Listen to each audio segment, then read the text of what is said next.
बोलिए प्रेम से सद्गुरु भगवान की जय।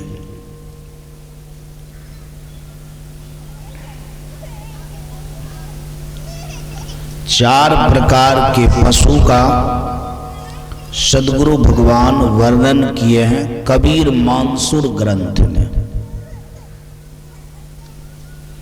कि इस धरातल पर चार प्रकार के पशु होता है। अपना लोग तो बहुत प्रकार के पशु को जानते होंगे,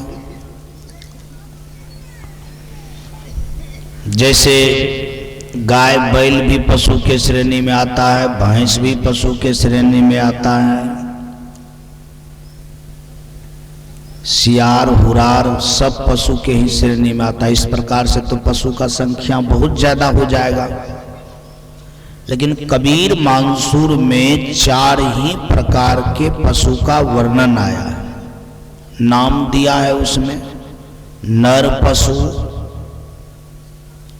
गुरु पशु, वेद पशु और इनके बाद आया है नर पशु। इसके बाद क्या बोले थे? नर पशु के बाद क्या बोले थे? गुरु पशु। अब वेद पशु, एक का नाम भूल रहा हूं, ख्याल आएगा तो बोल देंगे। बोलिए प्रेम से सद्गुरु भगवान की जय।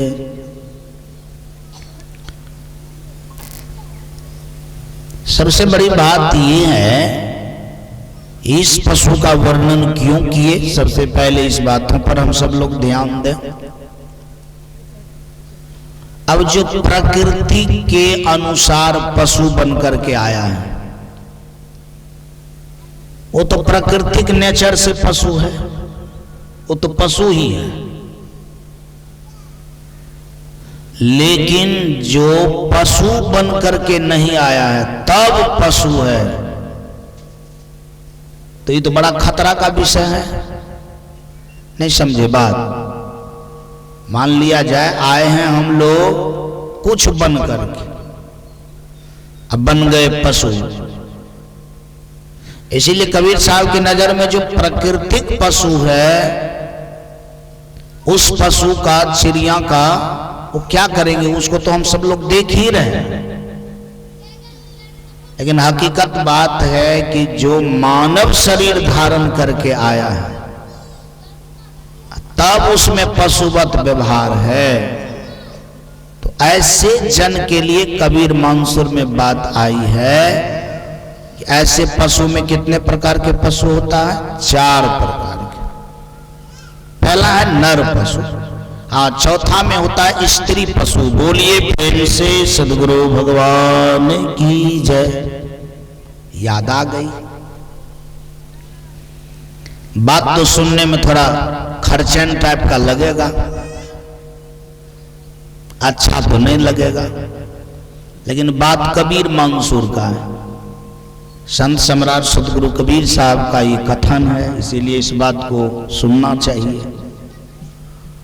बड़े लोगों की बात को यदि सुनने में थोड़ा गड़बड़ भी लगता है फिर भी सुनना चाहिए, क्योंकि बड़े लोग का बात सुनने में गड़बड़ लगता है, फल मीठा होता है। बच्चा को जब माँ बाप स्कूल के लिए छड़ी उठाता है, पिटाई होती है, जबरदस्ती होता है, बच्चा को कितना कड़वा लगता होगा बाजी। हम सब लोग भी बच्चे थे। वास्तव में मैं अपना कुछ बात सुना रहा हूं। रात में जब नींद खुल जाती थी बच्चा में, जब कहता था कि 12 बजता है तो मन तो फूल करके एकदम फूकना हो जाता था कि भगवान 12 बजे, जल्दी भोर नहीं होता कि सुतले रह जाए। सवेर हो जाता तो मालूम पड़ता था कि माथा पर एक ठो भार हो गया, अब तो उठना पड़ेगा। क्या करना पड़ेगा? और उठने के बाद बड़ा झंझटिया काज था मेरा एक।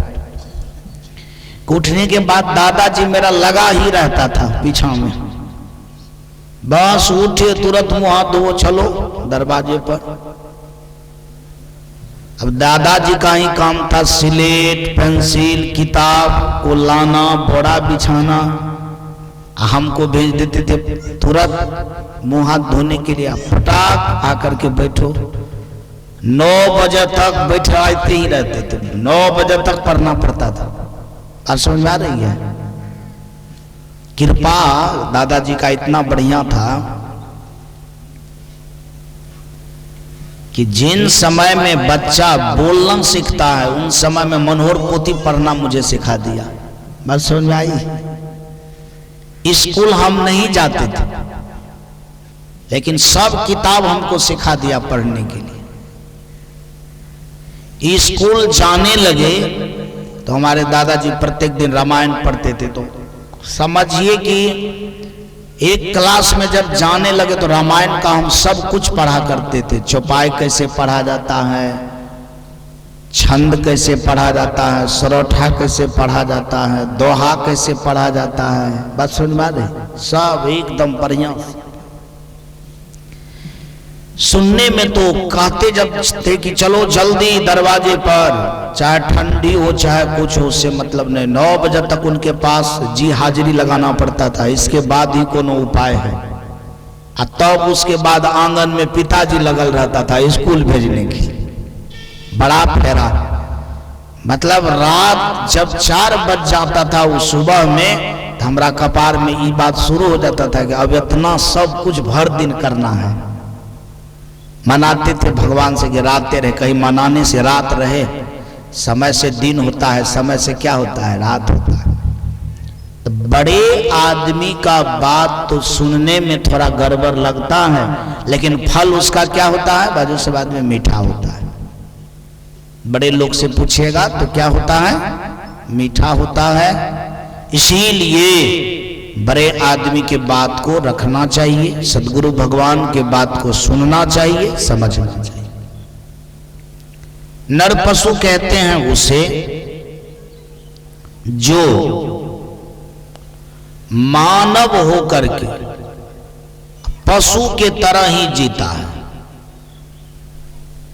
कैसे जीता है? मान है मानव, जीता है पशु जैसा। जैसे पशु को आप लोग देखे होंगे, पशु भी खाता है, अपना लोग भी खाते हैं, तो दोनों एक जैसा बात हुआ ना। पशु भी सोता है, हम लोग भी क्या करते हैं, सोते हैं, दोनों एक जैसा बात हुआ ना।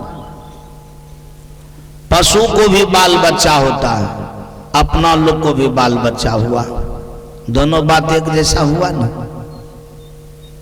पशु का भी अपना परिवार होता है, हम सब लोग का भी अपना परिवार है, बात एक जैसा हुआ ना।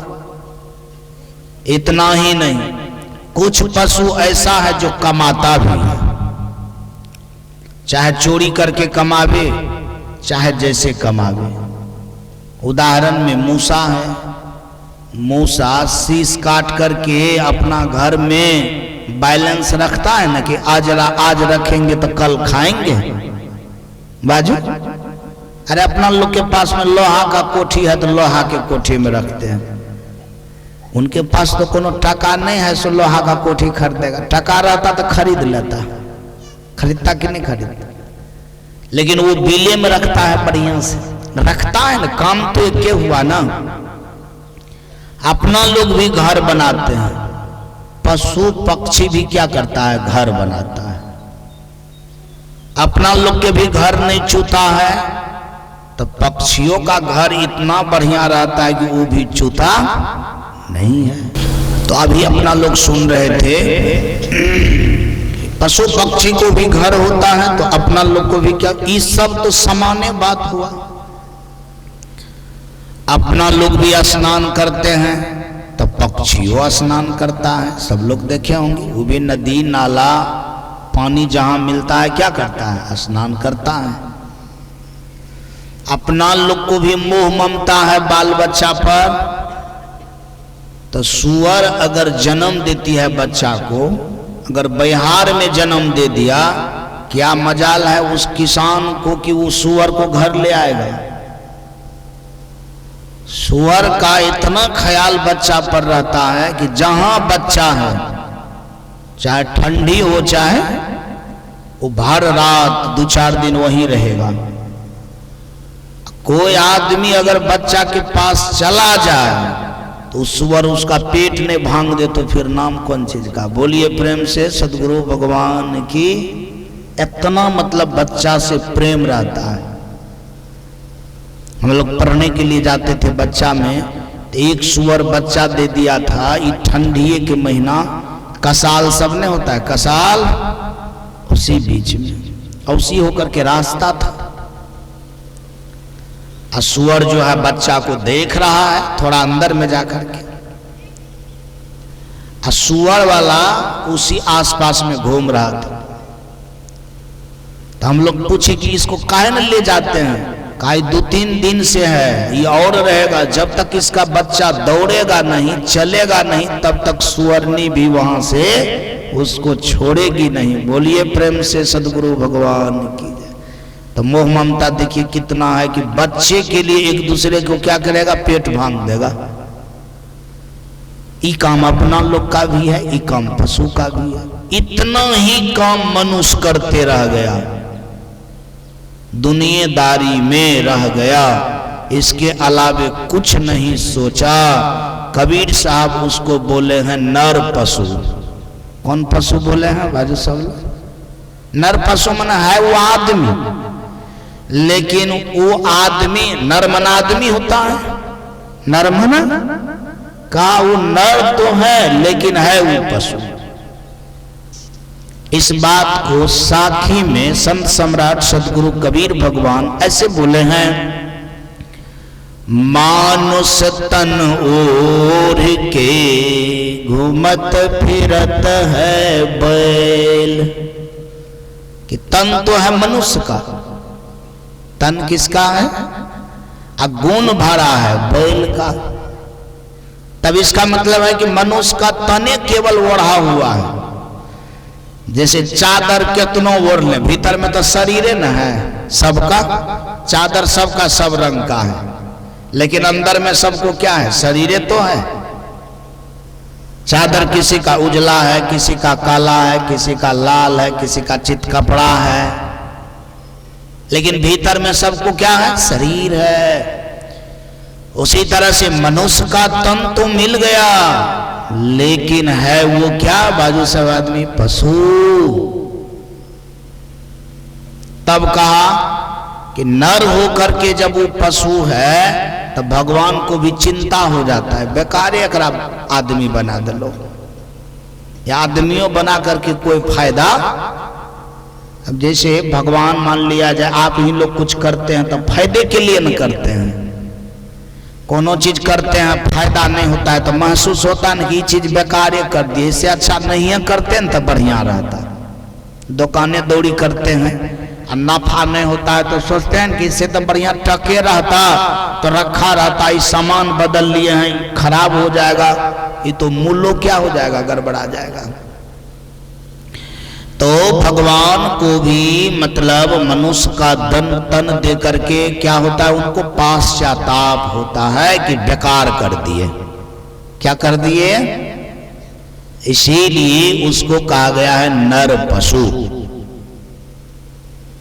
अच्छा, बहुत ऐसे लोग हैं ना जिनको 24 घंटा में 1 मिनट कोई परमात्मा से, भगवान से, भजन से, भक्ति से, अच्छाई से मतलब नहीं रहता है। कुछ ऐसे भी लोग होते हैं कि नहीं होते?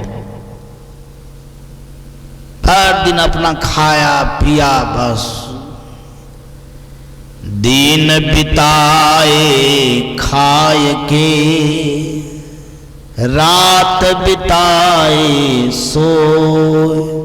दिन बिता खा करके, रात बिता सो करके। तब उसको नर पशु कहने में सदगुरु भगवान को कोई भी मतलब दर्द नहीं होता है, उनको नर पशु कह देता है। नर पशु होता कौन है? जिसको अपना विवेक नहीं है कि क्या करना चाहिए क्या नहीं करना चाहिए। नरपशु का एक लक्षण ये भी होता है, जैसे सोगा को पढ़ाता है कोई, सीताराम सीताराम सीताराम जय सीताराम, और वही सोगा दूसरे के यहाँ जाएगा और दूसरा आदमी पढ़ाएगा अपना ही नाम, गंगाराम गंगा, बस वही पढ़ना शुरू कर दिया। मतलब जिनको अपना बुद्धि नहीं है, जहां गया वही पढ़ लिया, जो कह दिया वही सुन लिया, ये भी नरपशु का क्या है, एक लक्षण है। बोलिए प्रेम से सद्गुरु भगवान की। तो कबीर भगवान से किसी ने कहा कि नरपशु क्या आदमी हो सकता है? कहा हाँ, चाहेगा तो हो जाएगा। क्या करेगा? चाहेगा तो हो जाएगा, और नहीं चाहेगा तो कैसे होगा? देखिए, नर पशु में फैसिलिटी है कि नर में अगर पशु है, चाह लिया तो आदमी हो जाएगा, नहीं चाहेगा तो पशु का पशुए रह जाएगा। देखिए नर पशु में कितना फैसिलिटी है कि जैसे आदमी में कोई पशु है तो चाह लिया तो आदमी हो गया, आदमी हो जाएगा तो उसको पशु से पिंड छूट जाएगा। ये चर्चा क्यों किया गया है पहले ही जानिए। अब जैसे पशु बन करके मरेगा तो क्या हो जाएगा? वो पशु बन जाएगा। चाह लिया अगर आदमी हो गया तो मरने के बाद पुनः फिर आदमी होगा। समझ में आ रही? इसलिए इनकी चर्चा हो। लेकिन गाय भैंस चाहेगा भी तो क्या आदमी हो जाएगा? वो कहां बाजे चाहे, वो चाहबो करेगा ना तो वो आदमी, उसमें ये फैसिलिटी नहीं है। नर पशु अगर चाहेगा तो आदमी क्या हो जाएगा? हो जाएगा। देखिए इसीलिए नर पशु को क्या हो जाना चाहिए? आदमी हो जाना चाहिए। आइए उसका लक्षण बताया है कि नर पशु कैसे आदमी हो जाएगा। कहा बालो बच्चा के पास रहता है कोई बात नहीं, धनों के पास रहता है कोई बात नहीं, घरों मकान बनाता है बहुत अच्छी बात है, बढ़िया बात है, समाज में भी रहता है तो क्या करता है? बढ़िया बात है। लेकिन यदि वो नर पशु आदमी होना चाहता है तो उसमें कुछ आदमियतता भी होनी चाहिए। क्या होनी चाहिए? हाँ, जैसे पशु में दूसरे के लिए दया नहीं होता है, अपने लिए तो उसको होता है लेकिन दूसरे के लिए दया नहीं होता है। पशु का ये बहुत बड़ा लक्षण है कि जैसे अपना बच्चा तक उसको दया रहता है लेकिन दूसरे के लिए उनको दया होता है। बाजू सब लोग गौर करो बात, अपना बच्चा तक दया है, अपना बच्चा दूध पी लिया खा लिया ठीक है, वो बच्चा थोड़ा बड़ा हो जाता है तो वो गाय भैंस भूल जाता है कि हमारा बच्चा है कि क्या है। अपना लोग तो नहीं भूलते हैं, अपना लोग तो कम से कम बुढ़ारी तक इस बात को याद रखते हैं कि ये हमारा ही बच्चा है। इतना तक भी कोई अंतर नहीं है। एक विशेष गुण होनी चाहिए मानवता का कि अपने बच्चा के सिवा अगर आप दूसरे का भी ख्याल रखते हैं तो वहां से आप मानव बनना शुरू हो जाइएगा। क्या शुरू हो जाइएगा? मतलब पशु वाला आर को जो है क्या किए? टप गए। पशु तो अपने बच्चा तक रहता है, अपने घर तक रहता है ना। यदि आप दूसरे के लिए भी सोच रहे हैं तब वहां से आप पशु वाला आर को क्या किए? बाजू से आदमी टप गए। अब हृदय पर हाथ रखिए। ये सुबह से जगते हैं शाम तक रहते हैं तो मैं दूसरे के लिए कितना जीता हूं, अपने लिए कितना जीता हूं। मानवता ज्यादा है कि पशुता ज्यादा है, उसका कंपैरिजन कीजिए। क्या करना है बाजू सब लोग? क्या करना है? कंपैरिजन करना है।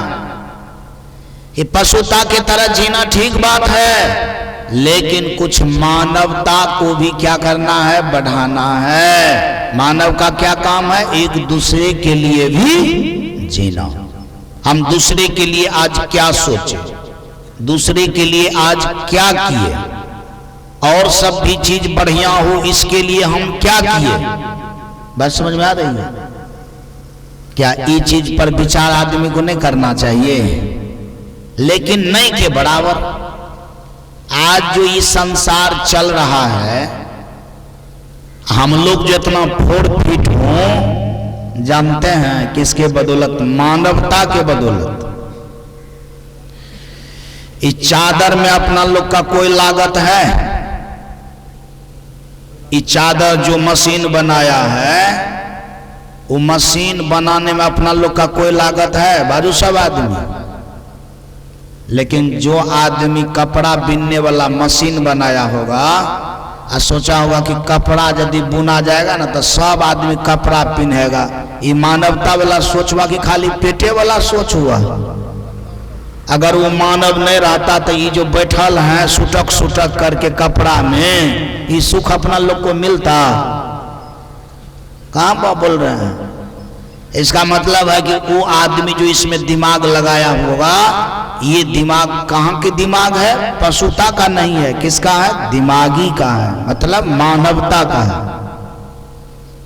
आज मान लिया जाए कोई दवाई बनाया कोनो रोग का, तब ना अपना लोग को कोनो रोग होता है तो दवाई खा लेते हैं। तो उनके दिमाग में जो दवाई बनाने वाला जो बात आया होगा, तो सोचा होगा ना कि दवाई बनाएंगे ना तो वास्तव में रोगी सबको क्या मिलेगा? राहत मिलेगा। मतलब एक दूसरे को क्या होगा? हित होगा। तो ये कौन गुण के आधार पर बना है? मानवता के आधार पर बना है। कौन चीज के आधार पर बना है? ये जो संसार में आप विकसित चीज देख रहे हैं, ये कौन गुण से बना है? बाजू से बात है, मानवता के गुण से। आज अगर वैसा वैसा लोग नहीं रहता तो अपना लोग को ये सब फैसिलिटी मिलता? ये सब फैसिलिटी कोनो पशु से नहीं निकला है। कहां से निकला है? मानवता के निकट से निकला। बहुत आदमी मानवता के लिए अपना जीवन को लगा देता है। क्या करता है? अपने लिए कुछ नहीं सोचता है, खाली एक दूसरे के लिए सोचता है, खाली एक दूसरे के लिए सोचता है। अभी जो दूसरे के लिए जो सोचने की बात है, तो जो जितना सोचता है उतना बड़का मानव हुआ। बात समझ आ रही है? जो कम सोचता है वो छोटका मानव हुआ, और जो सोचवे नहीं करता है इसका मतलब है कि वो मानव है ये नहीं है। अब आप ही बताइए, ये बात से सोचिए कि अपना लोग कितना मानव हो, छोटका हो कि मंझलका हो कि बड़का हो, कैसे हो, ये बात को सोचना है। और एक बात पर अच्छा ढंग से ध्यान रहे थे बाजू सब आदमी। अभी हम लोग सुन रहे थे कि हम लोग कितना % मानव हो, उसकी बातें चल रही थी। और एक बात जाने, जितना % आप मानव रहेंगे, क्या रहेंगे? जितना % मानव रहेंगे, उतना ही % के अनुसार पुनः फिर मानव में आपका क्या होगा? बाजू से बाद में जन्म होगा। जैसा % मानव बन करके आप मरेंगे, वैसा ही पुनः फिर मानव होंगे। आप लोग देखते होंगे जन्म से कितने लोग क्या होता है? बहुत बुद्धिमान होता है, सोचने वाला होता है, समझने वाला होता है। और कितने लोग जन्म से कुछ सोचता नहीं है, भर जिंदगी खाली पेटे के लिए सोचता रह जाता है। एक भिखारी भर जिंदगी मांग करके खाते रह जाता है, लेकिन उनके दिमाग में कभी ऐसा सोच नहीं होता है कि काम बदल दें। क्या करें? काम बदल दें। अब आप समझ सकते हैं, हम लोग जो अपने जीवन को जी रहे हैं, तो मानव हम कितना हैं, कितना % पर हम अपने जीवन को आगे बढ़ाए हैं। अब एक बात बहुत गौर करने का चीज है, संत सम्राट सदगुरु भगवान ने कहा, नफा कर लो मूलो गमेलो, नफा कर लो मूलो गमेलो, फेरो न करब इहो करनी, सुन गे सजनी। मान लिया जब मानव का तन आए थे कि हमको नाफा हो, क्या हो? नाफा माने कि हम मानव में थोड़ा बड़ा मानव बने,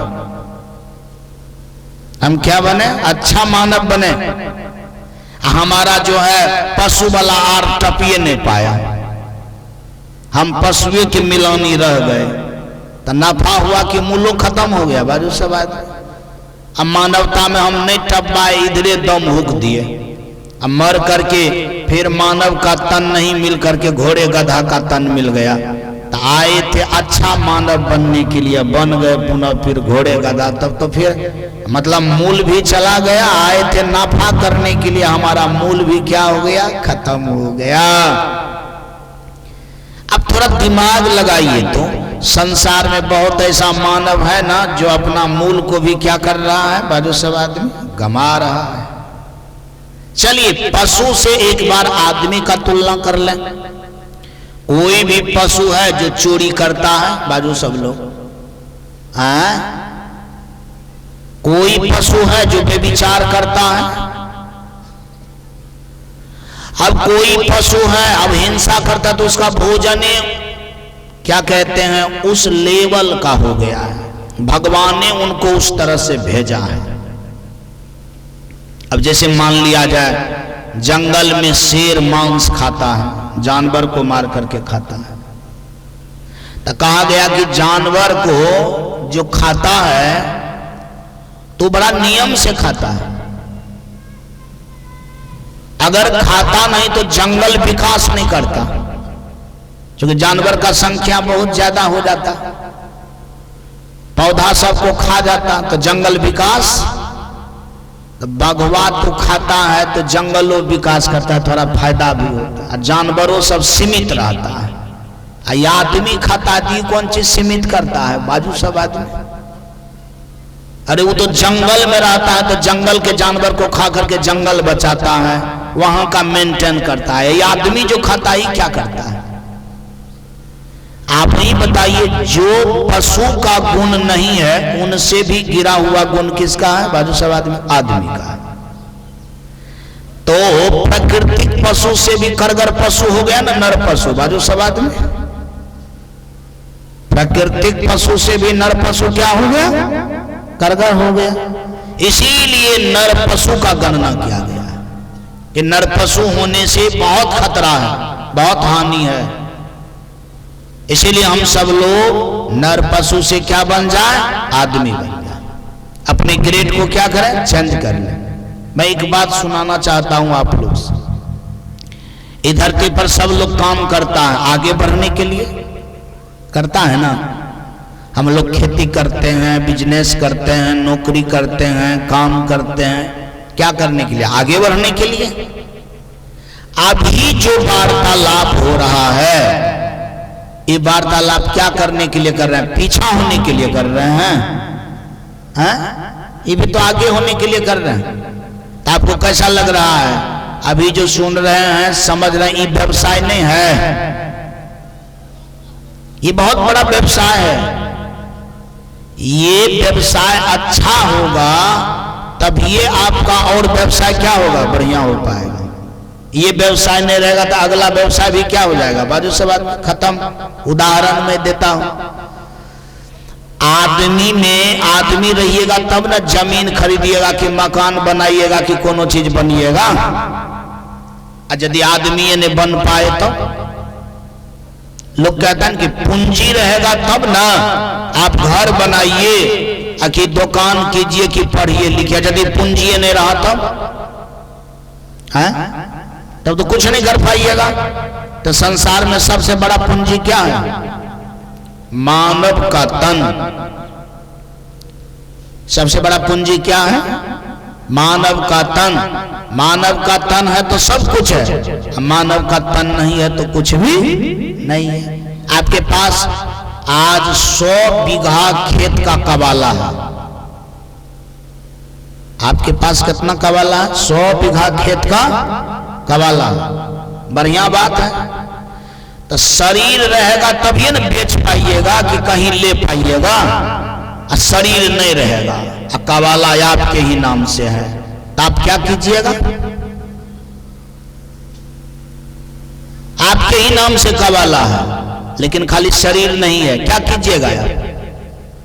वो जमीन को आप कुछ कर सकते हैं? नहीं कर सकते हैं आप कुछ। इसका मतलब है कि शरीर है तो सब कुछ है, शरीर नहीं है तो कुछ नहीं है। तो मेन पूंजी कौन हुआ? जमीन हुआ कि शरीर? मेन पूंजी कौन हुआ? टका हुआ कि शरीर? मेन पूंजी कौन हुआ? घर हुआ कि शरीर? मेन पूंजी आपका शरीर है। इसीलिए क्या करना चाहिए? शरीर को बचा करके रखना चाहिए ना, आज भी और भविष्य में भी। आज भी बचा करके रखेंगे और क्या करेंगे? भविष्य में भी बचा करके रखेंगे।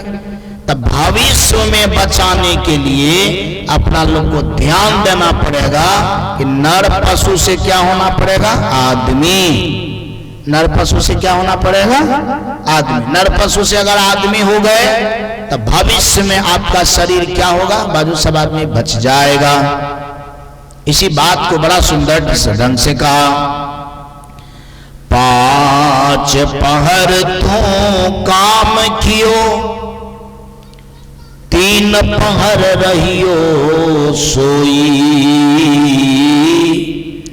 एको पहर ना भजन कियो, मुक्ति कैसे के होई। 5 पहर लोग काम करता है, 24 घंटा में 8 पहर होता है। 24 घंटा में कै पहर? 8 पहर। 4 पहर दिन, 4 पहर, 5 पहर लोग कामें करता है। कि सुबह में सूर्य उदय से पहले काम शुरू करता है और 7-8 बजे तक लोग काम करता है। कितने लोग तो ऐसे काम करते हैं कि रातों कर लेता है और दिनों कर लेता है। 8 पहर 1-2 घंटा सूत लेता है कहीं, और एक भी पहर भजन नहीं करता है। भजन का मतलब होता है अच्छा सोच नहीं बनाता है, आदत पर विचार नहीं करता है, कार्य पर विचार नहीं करता है, सोच पर विचार नहीं करता है। बस समझ में आ रही है? मतलब अपने जीवन पर कुछ विचार नहीं करता है। इसका मतलब है कि उनके जीवन में कभी भी अग्रसर, कुछ भी आगे बढ़ने वाली बात, कार्य नहीं हो पाता है, तो उसका जीवन भजन से दूर हो जाता है। सोचिए उनका जीवन कैसे बढ़िया हो पाएगा। इसीलिए एक बार जयकार करना पड़ेगा। बोलिए प्रेम से सद्गुरु भगवान की जय। आइए एक बार हम सब लोग नाम कीर्तन करते हैं।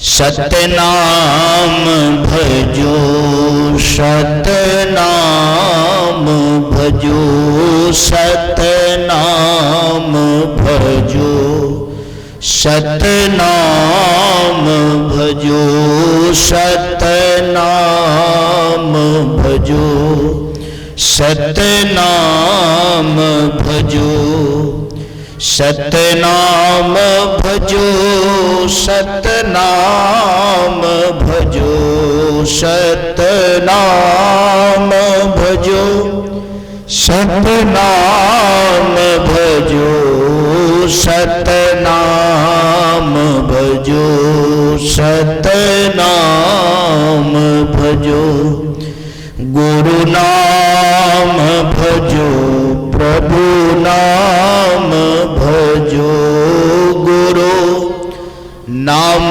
भजो, प्रभु नाम भजो, सत्य नाम भजो, सत्य नाम भजो, सत्य नाम भजो, सत्य नाम भजो, गुरु नाम भजो, प्रभु नाम भजो, गुरु नाम भजो, प्रभु नाम भजो, सत्य नाम भजो, सत्य नाम भजो, सत्य नाम भजो, सत्य नाम भजो।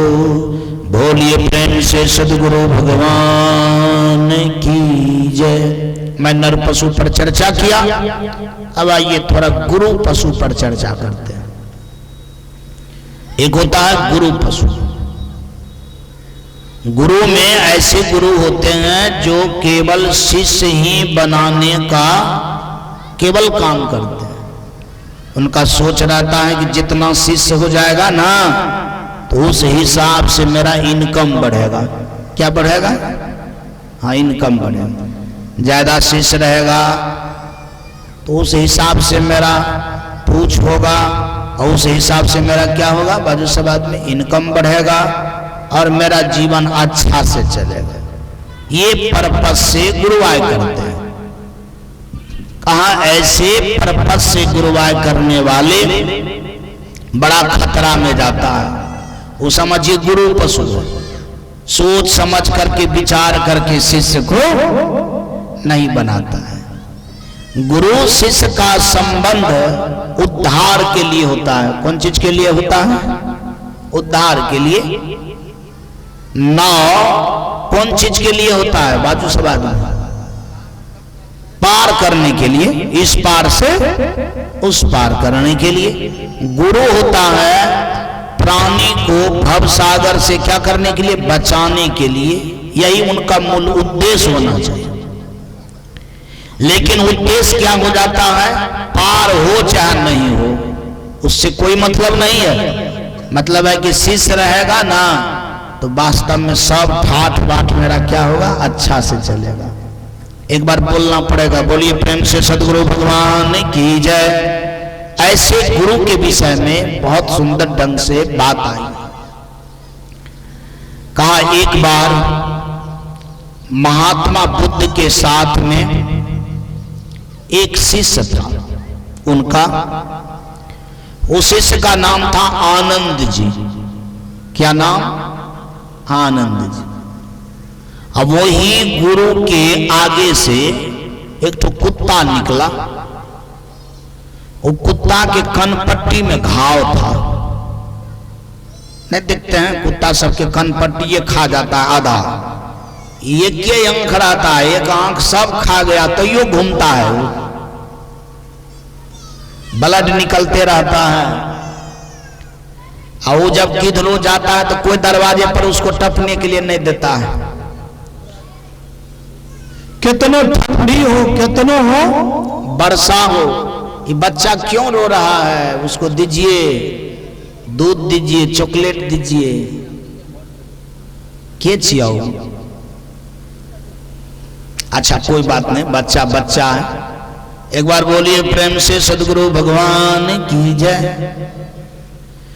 उस कुत्ता को कोई दरवाजे पर भी टपने के लिए, ठंडी में अगर वो सोच लेगा कि कहीं घोड़ा है जाकर के एक बार सेक ले तो शायद तो उसके बदले में उसको गाली गलौज फट्टा डंटा या हुड़ो दे करके उसको भगा देगा, जाओ उधर। बात समझ में आ रही है? अब पिल्लू खदखद करते रहता है उसके कपार में, दवाई दारू के पूछता है उसको। वही कुत्ता जो है महात्मा बुद्ध से आगे होकर के निकला। आनंद को देख करके बड़ी दया आई।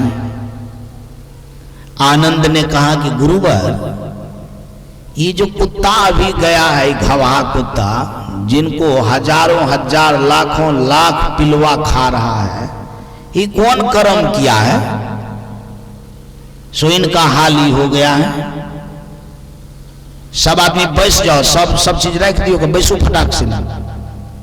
हाँ बैसो। लहा सोना के हाल से त्या लेट भए गेलै। बोलिए प्रेम से सद्गुरु भगवान की। ऐसा तो पहले दिन भोरे ठीक रहे था कि नहीं? तब अपना लोग बढ़िया दिन में स्नान नहीं करते हैं, जब बढ़िया दिन समाप्त हो जाता है तब स्नान करते हैं।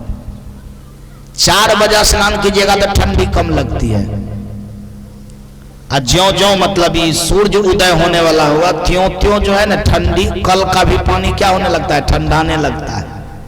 एक बार जयकार करना पड़ेगा, बोलिए प्रेम से सदगुरु भगवान की जय। आनंद ने पूछा कि घबा कुत्ता कौन काम किया है गुरुवर, चूंकि आप तो आगे पीछे की बात जानते हैं, कहा ये सब मत पूछो,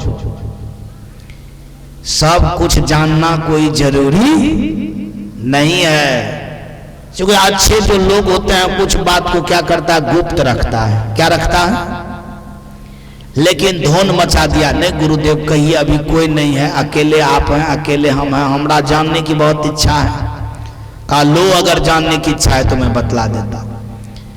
कहा जो गुरु खाली चेला बनाता है ठगने के लिए, कमाने के लिए, क्या करने के लिए, उनको किसी के उद्धार से कोई मतलब, अपना भी जीवन से कोई मतलब, खाओ पियो खाली जियो। कहा वैसा गुरु घबा कुत्ता बनता है और सब चलवा पिलवा बनता है, कपार खाते रहता है। बोलिए प्रेम से सदगुरु भगवान की जय। कहा जो इस बात पर विचार नहीं करता है, लोभ लालच के फेरा में ये काम करता है, कहा गया कि ऐसा गुरु वही घबा कुत्ता बनता है। बोलिए प्रेम से सदगुरु भगवान की। कहा ऐसे गुरु गुरु पशु है। क्या है? हाँ गुरु पशु कि कोई हेत हुत नहीं है, काम दाम कुछ नहीं। हमारे एक बहुत बड़े संत थे, उसका नाम था मुक्त स्वरूप साहब। कौन आदमी परिचित है मुक्त स्वरूप साहब से? है कोई आदमी देखे हैं? नहीं देखे। समानी में रहते थे वो, ढोल बज्जा में भी उनका आश्रम, ढोल बज्जा में उनका स्मारक बना। बहुत बड़े संत थे। वही संत का लिखा हुआ है ई सोहर, कथी के बेरिया कथी हाथ करिया, लागल जीव कर कथी हथ करिया, लागल रे ललना रे कौन जंगल में, जीव राम बंद भेल से, कथी के ताला लागल रे। मतलब उसी का लिखा हुआ ही सोहर है। बहुत बड़े संत। अब ऐसे संत जो शरीर छोड़ करके कुछ दिन के लिए क्या करते थे, चले जाते थे। ये बहुत दिन की बात नहीं, बहुत हाल फिलहाल की बात। एक बार की बात है कि मुक्त स्वरूप साहब को बुखार लग गया था, शरीर कमजोर हो गया था। तो बोला सुनो हमारा शरीर में बुखार लग गया, शरीर कमजोर हो गया, हम 10 दिन के लिए जा रहे हैं, 10 दिन हम नहीं आएंगे, बड़ दिक्कत होता है इस शरीर में, और 10 दिन के बाद क्या करेंगे, हम पुनः चले आएंगे। अब वो शरीर छोड़ करके जब चला गया तो सब डॉक्टर कह दिया कि ये मर गया। क्या हो गया? बाजू सब आदमी मर गया। और 10 दिन के बाद फिर लौट करके आ गया। बोलिए प्रेम से सदगुरु भगवान की। इतना ही नहीं, जब पूरा बूढ़ा हो गया तो सब शिष्य सबको बुलाया, और शिष्य बनाते ही नहीं थे, बहुत माथा पटकते उनके चरणों में कि नहीं गुरुजी हम आप वहीं से दीक्षा लेंगे, आप वहीं से लेंगे। तो आपको 2 साल 1 साल दौड़ाता। क्या करता? अब देखता कि नहीं आगा पीछा छोड़ने वाला नहीं है, इधर लिया है खूब कर करा करके, तब आपको भेद बतलाता या बनाता और कह देता अगर शिष्य बना है तो भजन करने का इच्छा है तो बनवा, नहीं भजन करने का इच्छा है तो बेफालतू का मत बनो। अगर किसी के यहाँ सत्संग भी करने के लिए चले जाते, सत्संग कर दिया या कब उठ करके चला जाता था उसका कोई ठिकाना। बात समझ में आ रही है? ये नहीं कि घर भैया सब पूछबे, कमंडल लिया चुट्टा लिया, बस अब खोजिए खोजिए खोजिए, बहुत फोन तोन करते, तब पता चलता कि आश्रम चले गए। कहाँ चले गए? अब आपको कुछ दक्षिणा वगैरह देना है, कुछ तो जब कभी मन होगा तो पहुंचा दीजिए, नहीं तो उसको उतना मतलब किसी चीज से मतलब, नामो मुक्त स्वरूप तो कामो क्या था, मुक्ते था। लेकिन था तो बाल बच्चेदार, बाद में तो वो हो गया बहुत बड़े संत। आज भी उनका बाल बच्चा एसडीओ है। क्या है बाजू सब लोग, कोनो साधारण आदमी नहीं है। मुक्त स्वरूप साहब का बेटी एसडीओ है, उनका दामाद भी बहुत बड़ा पोस्ट पर है। बात समझ आ रही है? बहुत बड़े घराने के थे वो, लेकिन बहुत उच्च कोटि के संत बने, सब कुछ को त्याग करके। तो मैं सुना रहा था कि जब वो बूढ़े हो गए बहुत, तो कहा कि अब हम नहीं दुनिया में रहेंगे, अब हमारा शरीर काम नहीं करता है। सबको बुलाया, कहा कि हम मर जाएंगे। अब सब आदमी हाथ जोड़ करके कहा कि बाबा 1 महीना और बचिए। कितना? दशहरा है आगे में, ये दशहरा हो जाएगा ना तब आप मर जाइएगा तो अच्छा रहेगा। अभी नहीं मरिए, अभी पानियों थालों का सीजन है, और दशहरा के बाद तो सब कुछ कंप्लीट हो जाता है। मतलब भोजो भंडारा थोड़ा बढ़िया होगा, इसके बाद हम लोग का भी दशहरा मेला बढ़िया हो जाएगा। बात समझ में आ रही? मान लिया कि चलो हम 1 महीना बच जाएंगे, लेकिन जिस दिन भगवती माँ का जो है भसौन होगा उसी दिन हम मरेंगे। क्या करेंगे? वो नहीं टलेगा। कहा अच्छा ठीक है, नहीं टलेगा तो उस दिन मर जाइएगा। बोलिए प्रेम से सदगुरु भगवान की। इतना ही नहीं, क्या कहा जाए कि मुक्त स्वरूप साहब अपने से खाधा खुनवाए, किसी में मुझे गारना। अब सब आदमी को आश्चर्य लगता था कि भाई भूलता है, टहलता है, कहता है हम मर जाएंगे, और नहीं मरेगा तो बरखा घर पर सब कुछ करवाया। और जिस दिन अंतिम मेला था, उसका नाम क्या है? जतरा। जतरा के दिन वास्तव में वो मतलब मर गए, उस दिन उनका समाधि हो गया। बोलिए प्रेम से सदगुरु भगवान की जय। कहा सच में गुरु वही होता है जो मर करके भी पता कर लेता है कि मरने के बाद जीव कहाँ रहता है। कबीर साहब बोले हैं ना, तन छूटे मन कहाँ रहेगा, ताको करो विवेक, मन रे तू नेकी कर ले रे, मन रे तू नेकी कर ले रे, नेकी कर ले। तन छूटेगा तो मन कहाँ रहेगा, जीव कहाँ रहेगा, ये सब कुछ का विवेक किए। आज शरीर में है तो मकान में है, तोशक पर है, तकिया पर है, खाते हैं पीते हैं। तन छूटेगा तो आप कहाँ रहिएगा, इसका भी क्या करना चाहिए? बाजू सब आदमी ठिकाना कर लेना चाहिए। और ऐसे ठिकाना बताने में जो माहिर होता है वह गुरु पशु नहीं है, वो गुरु गुरु है। क्या है बाजू सब आदमी?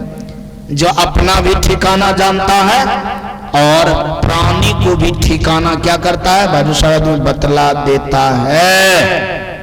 यानी ऐसे गुरु कौन है? गुरु है। नहीं तो अगर ये ठिकाना नहीं है तो वो गुरु नहीं है, गौरू है। गौरू मने पशु, गौरू मने पशु होता है। सो नहीं तो ये मैं नहीं कह रहा हूं, ये कबीर मंसूर में यानी संत सम्राट सदगुरु कबीर साहब के बर्ताव में ये बात क्या क्या है आई है।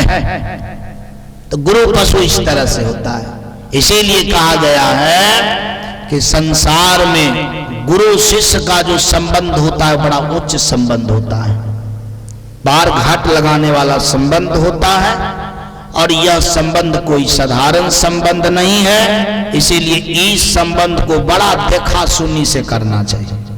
जैसे अपना लोग भी बाल बच्चा का ब्याह शादी जो करते हैं तो बिना देखे सुने का करते हैं। बाजू सब लोग सोचते हैं कि हमारा बाल बच्चा का जीवन भर कैसे बढ़िया से चलेगा, बेटा को बढ़िया कन्या मिलना चाहिए, बेटी को बढ़िया वर मिलना चाहिए, ताकि उनका जीवन जो है क्या हो सके, अच्छा से चल सके। उसी तरह से गुरु शिष्य का संबंध होना चाहिए कि मरने के बाद मुझे अच्छा ठिकाना मिलना चाहिए। तो ये संबंध, तो इस संबंध से भी क्या हो गया बाजू सब आदमी करगर हो गया। यहाँ तो आंखों से देख लेता हूं, लेकिन वो बात तो आंखों से देखने वाला चीज नहीं है। इसलिए कबीर साहब हिदायत किया कि बेश देख मत भूलिए पूछ लीजिए ज्ञान, कि बेश तेश देख करके मुझे भूलना नहीं है कि ये कारगर महात्मा होगा, पता करना चाहिए कि इसका ज्ञान क्या है। बात समझ में आ रही है? सच में अगर ये पता करके आप करते हैं तब तो आपका बेड़ा पार हो गया, यदि पता करके नहीं करते हैं तो बेड़ा पार नहीं हो पाएगा। इसके लिए कबीर साहब के वाणी में बात आई है, आन्हर गुरु बाजू सब आदमी बहिर चला नरक में करे ठेला ठेला। हम थोड़े कह रहे हैं, ये तो गुरुदेव की वाणी है कि वास्तव में अगर अंधा गुरु हो जाए अब बहिर चला हो जाए कि न गुरु से ज्ञान से मतलब और न चलवे को ज्ञान से मतलब है। बस गुरु कहा कि खैनी पर चोट दो और चलवा लटा करके दे दिया, गुरु सट खा लिया। इसके बाद जो अगला फॉर्म प्लेटफार्म फिर जमा दिया, काम चल गया। तो ऐसे करने से नरक में लोग जाता है। कहां जाता है बाजू सवाल? नरक में लोग जाता है, यानी वास्तव में स्वर्ग में नहीं जाता है। स्वर्ग जाने के लिए अच्छा चीज अच्छा ढंग से क्या करना पड़ेगा? काम करना पड़ेगा। अच्छा एक बात बताइए, केवल गुरु मानने से कोई आदमी परीक्षा में पास कर जाएगा? बाजू बहुत श्रद्धा से मान लो कि नहीं हम आपको गुरु मानते हैं, क्या मानने से पास कर जाएगा? वास्तव में गुरु मानने से पास नहीं करेगा, पढ़ने से पास करेगा। गुरु क्यों बनाना चाहिए? पढ़ने के लिए। क्यों बनाना चाहिए? पढ़ने का मन नहीं है तो स्कूल जाने से कोई फायदा नहीं है। पढ़ना है तो गुरु बनाइए, भजन करना है तो गुरु बनाइए, ध्यान करना है तो गुरु बनाइए। अगर ये सब चीज नहीं करना है तो गुरु मत। झूठे अपनों बदनाम और गुरुओं को बदनाम। कल के एक बात सीख लो, भर जिंदगी गुरु को दुख दिलो। बोलिए प्रेम से सदगुरु भगवान की। इसीलिए यानी गुरु पशु का वर्णन आया है। इसके बाद तीसरा नंबर में आया है वेद पशु। क्या आया है बाजू साहब? वेद पशु का मतलब होता है कि जानने के लिए ढेर कुछ जानता है। लेक्चर देने के लिए मेरे जैसे एकदम पूरा जानता है, 2-3 घंटा एकदम लेक्चर देता रहेगा, लच्छेदार भाषण बढ़िया से, लेकिन करने के लिए कुछ नहीं करेगा। बात समझ में आ रही है? कहने के लिए सब कुछ कहेगा, बोलने के लिए सब कुछ बोलेगा, और जब अपना करने का पारी आएगा तो कोई पैसा नहीं करेगा। बात समझ में आ रही है? कहा जाता है कि वेद पशु है। कौन पशु है? वेद पशु मतलब जानने के लिए वो सब कुछ जानता है, लेकिन करने में उनके जैसा पीछा दुनिया में कोई नहीं है। कहा गया कि ऐसे जो लोग होते हैं उसको वेद पशु कहा जाता है। एक बार बोलना पड़ेगा, बोलिए प्रेम से सदगुरु भगवान की। आइए हम सब लोग एक बार नाम कीर्तन करते हैं। सत्य नाम भजो, सत्य नाम भजो, सत्य नाम भजो, सत्य नाम भजो, सत्य नाम भजो, सत्य नाम भजो, सत्य नाम भजो, सत्य नाम भजो, सत्य नाम भजो, सत्य नाम भजो, सत्य नाम भजो, सत्य नाम भजो, सत्य नाम भजो, सत्य नाम भजो, सत्य नाम, सत्य नाम भजो, सत्य नाम भजो, सत्य नाम भजो, सत्य नाम भजो, सत्य नाम भजो। वास्तव में अभी अपना लोग कौन चीज सुन रहे थे? वेद पशु। जानने के लिए क्या होता है? बहुत कुछ जानता। करने के लिए उनसे नहीं हो पाता है, करने में बड़ा भारी लगता है। सोचता है कि करेंगे तो कौन दुख को झेले, सो नहीं तो खाली जानता हूं। एक बात जाने, देखने से जानने से बहुत ज्यादा फायदा नहीं होता है। होता है लेकिन जो होना चाहिए सो नहीं हो पाए। सोना की दुकान चले जाइए, आप जानते हैं कि बढ़िया सोना ये है, ये भी जानते हैं कि इसका दाम 72,000 टका भरी है, ये भी जान गए। लेकिन आपके पास में टका नहीं है, तो ये जानने से, देखने से, मोलो मोला करने से वो सोना आपका हो जाएगा?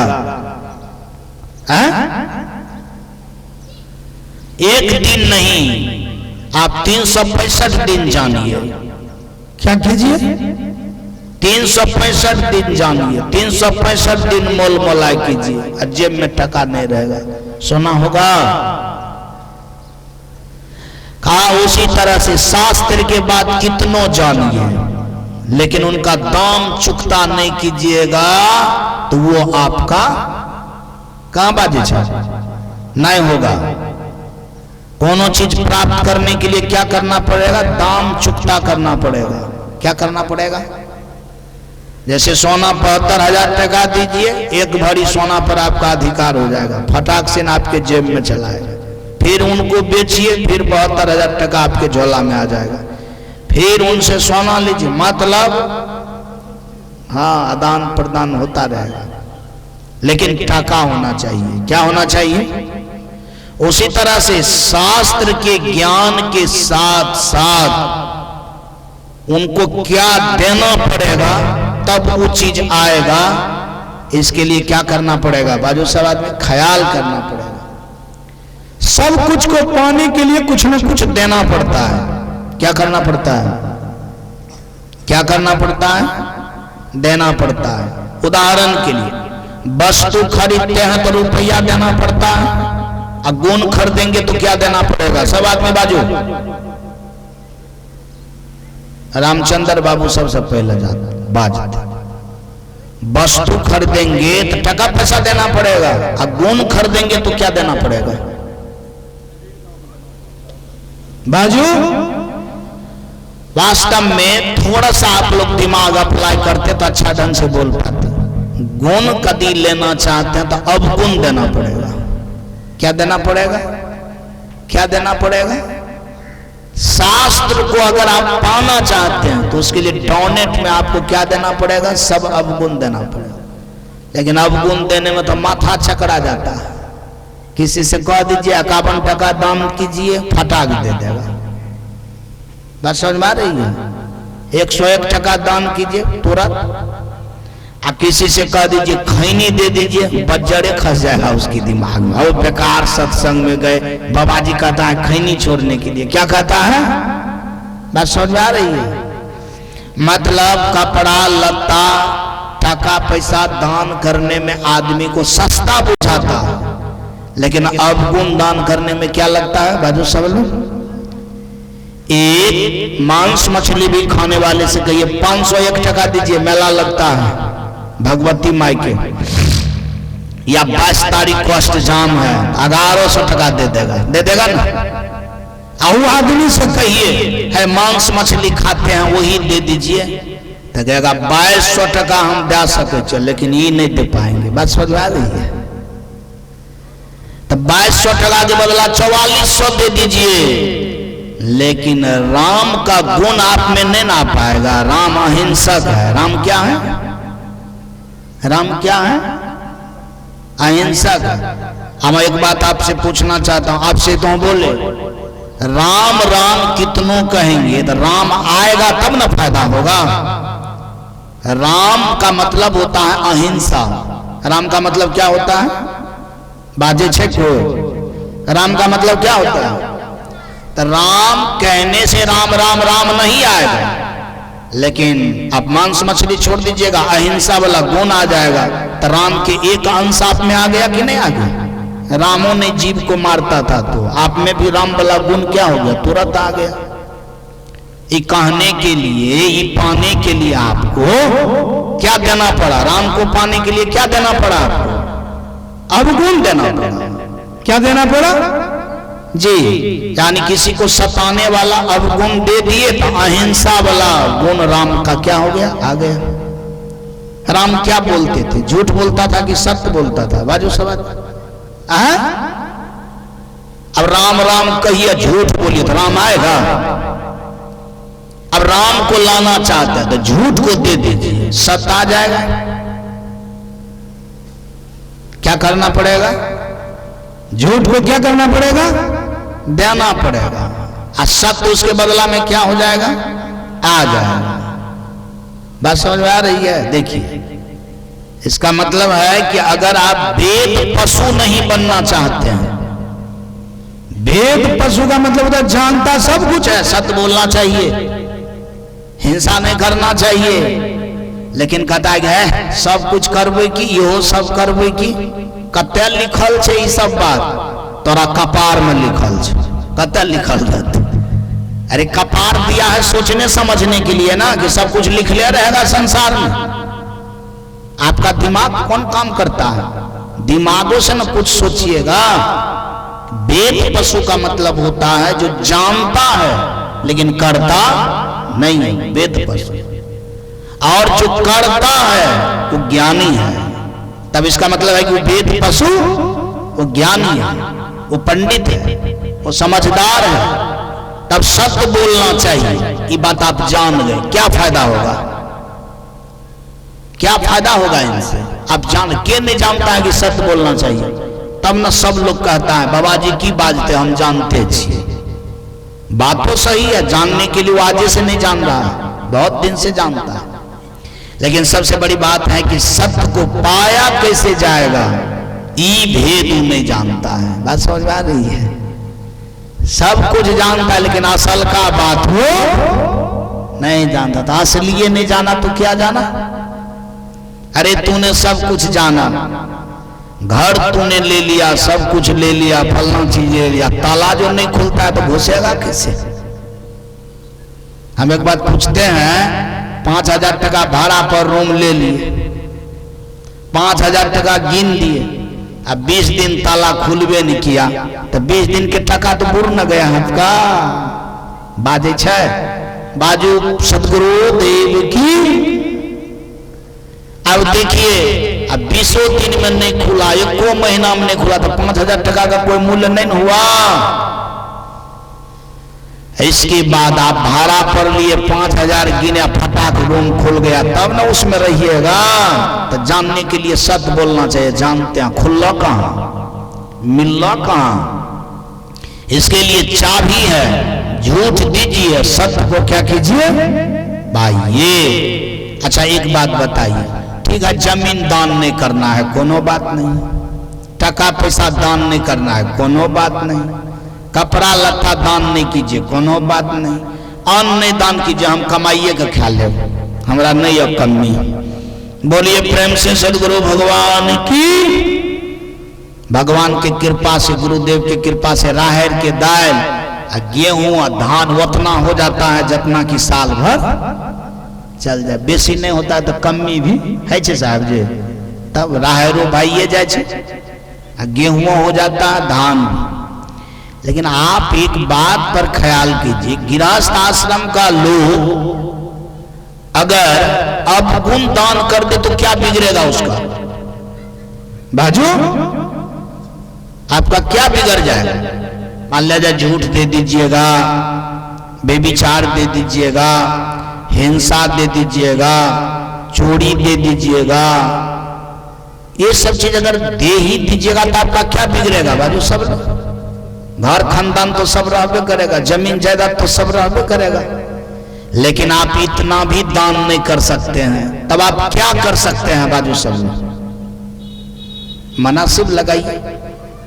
आखिर शिष्य तो बनेगा गृहस्थ आश्रम के ही न लोग, सन्यासी आश्रम का शिष्य के बनेगा बाजू सब आदमी, गृहस्थ आश्रम का लोग, और गृहस्थ आश्रम का लोग ये सब चीज दान में देवे न करेगा। क्या देगा दान में? तब उसी से न पूछा जाएगा कि आप क्या देना चाहते हैं। आप कहिएगा कि नहीं 1100 टका ले लीजिए, 1100 टका से कम चलने वाला है। 1100 टका में की है? सत्य मिलेगा कि अहिंसा मिलेगा कि आप क्या हो पाएगा बाजू सब आदमी? कुछ नहीं हो पाएगा। जरा सा सर्दी लोग का लागे छे तब तो 5000 खर्चा है। क्या दिन से दवाई खाई छे हेते नहीं, बात समझ आ रही है। और जहां इतनी बड़ी डेंजर अपगुण है उसको ये सब चीज करने से क्या होगा? इसीलिए वेद पशुता को हटाइए। अपना लोग जानते हैं तो करेंगे, क्या करेंगे? आज जितना ही जो करते हैं उतना ही फायदा, चाहे लाख जाने चाहे करोड़ जाने, जितना कीजिएगा क्या होगा बाजू सब आदमी? उतना ही फायदा। बहुत बढ़िया बात है, आप लोग सब आदमी जानते हैं कर्म प्रधान, सब लोग जानते हो नहीं बात। ज्ञान प्रधान बोला है, ज्ञान प्रधान है आया है तब नहीं, ज्ञाने प्रधान, जानकारी प्रधान, ये सब बात आया है कुछ नहीं। आप कितनों जानते हैं, कितनों ज्ञानी हैं, कितनों शास्त्रज्ञ हैं, ये सब बात के कोई वैल्यू आया है कर्म प्रधान। कौन चीज आया है? 1 लाख जानते हैं, 1 लाख में से एको ठो कर्म नहीं करते हैं, तो इसका मतलब है कि आपके जीवन में प्रधानता कोई चीज का नहीं हो पाया। कौन चीज का प्रधान है? कर्म का प्रधान है। रे सोनवा,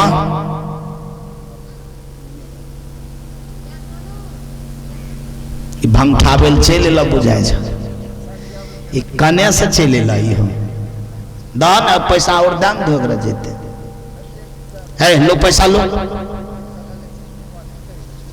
बोलिए प्रेम से सदगुरु भगवान की। था आप लोग से कौन चीज प्रधान है?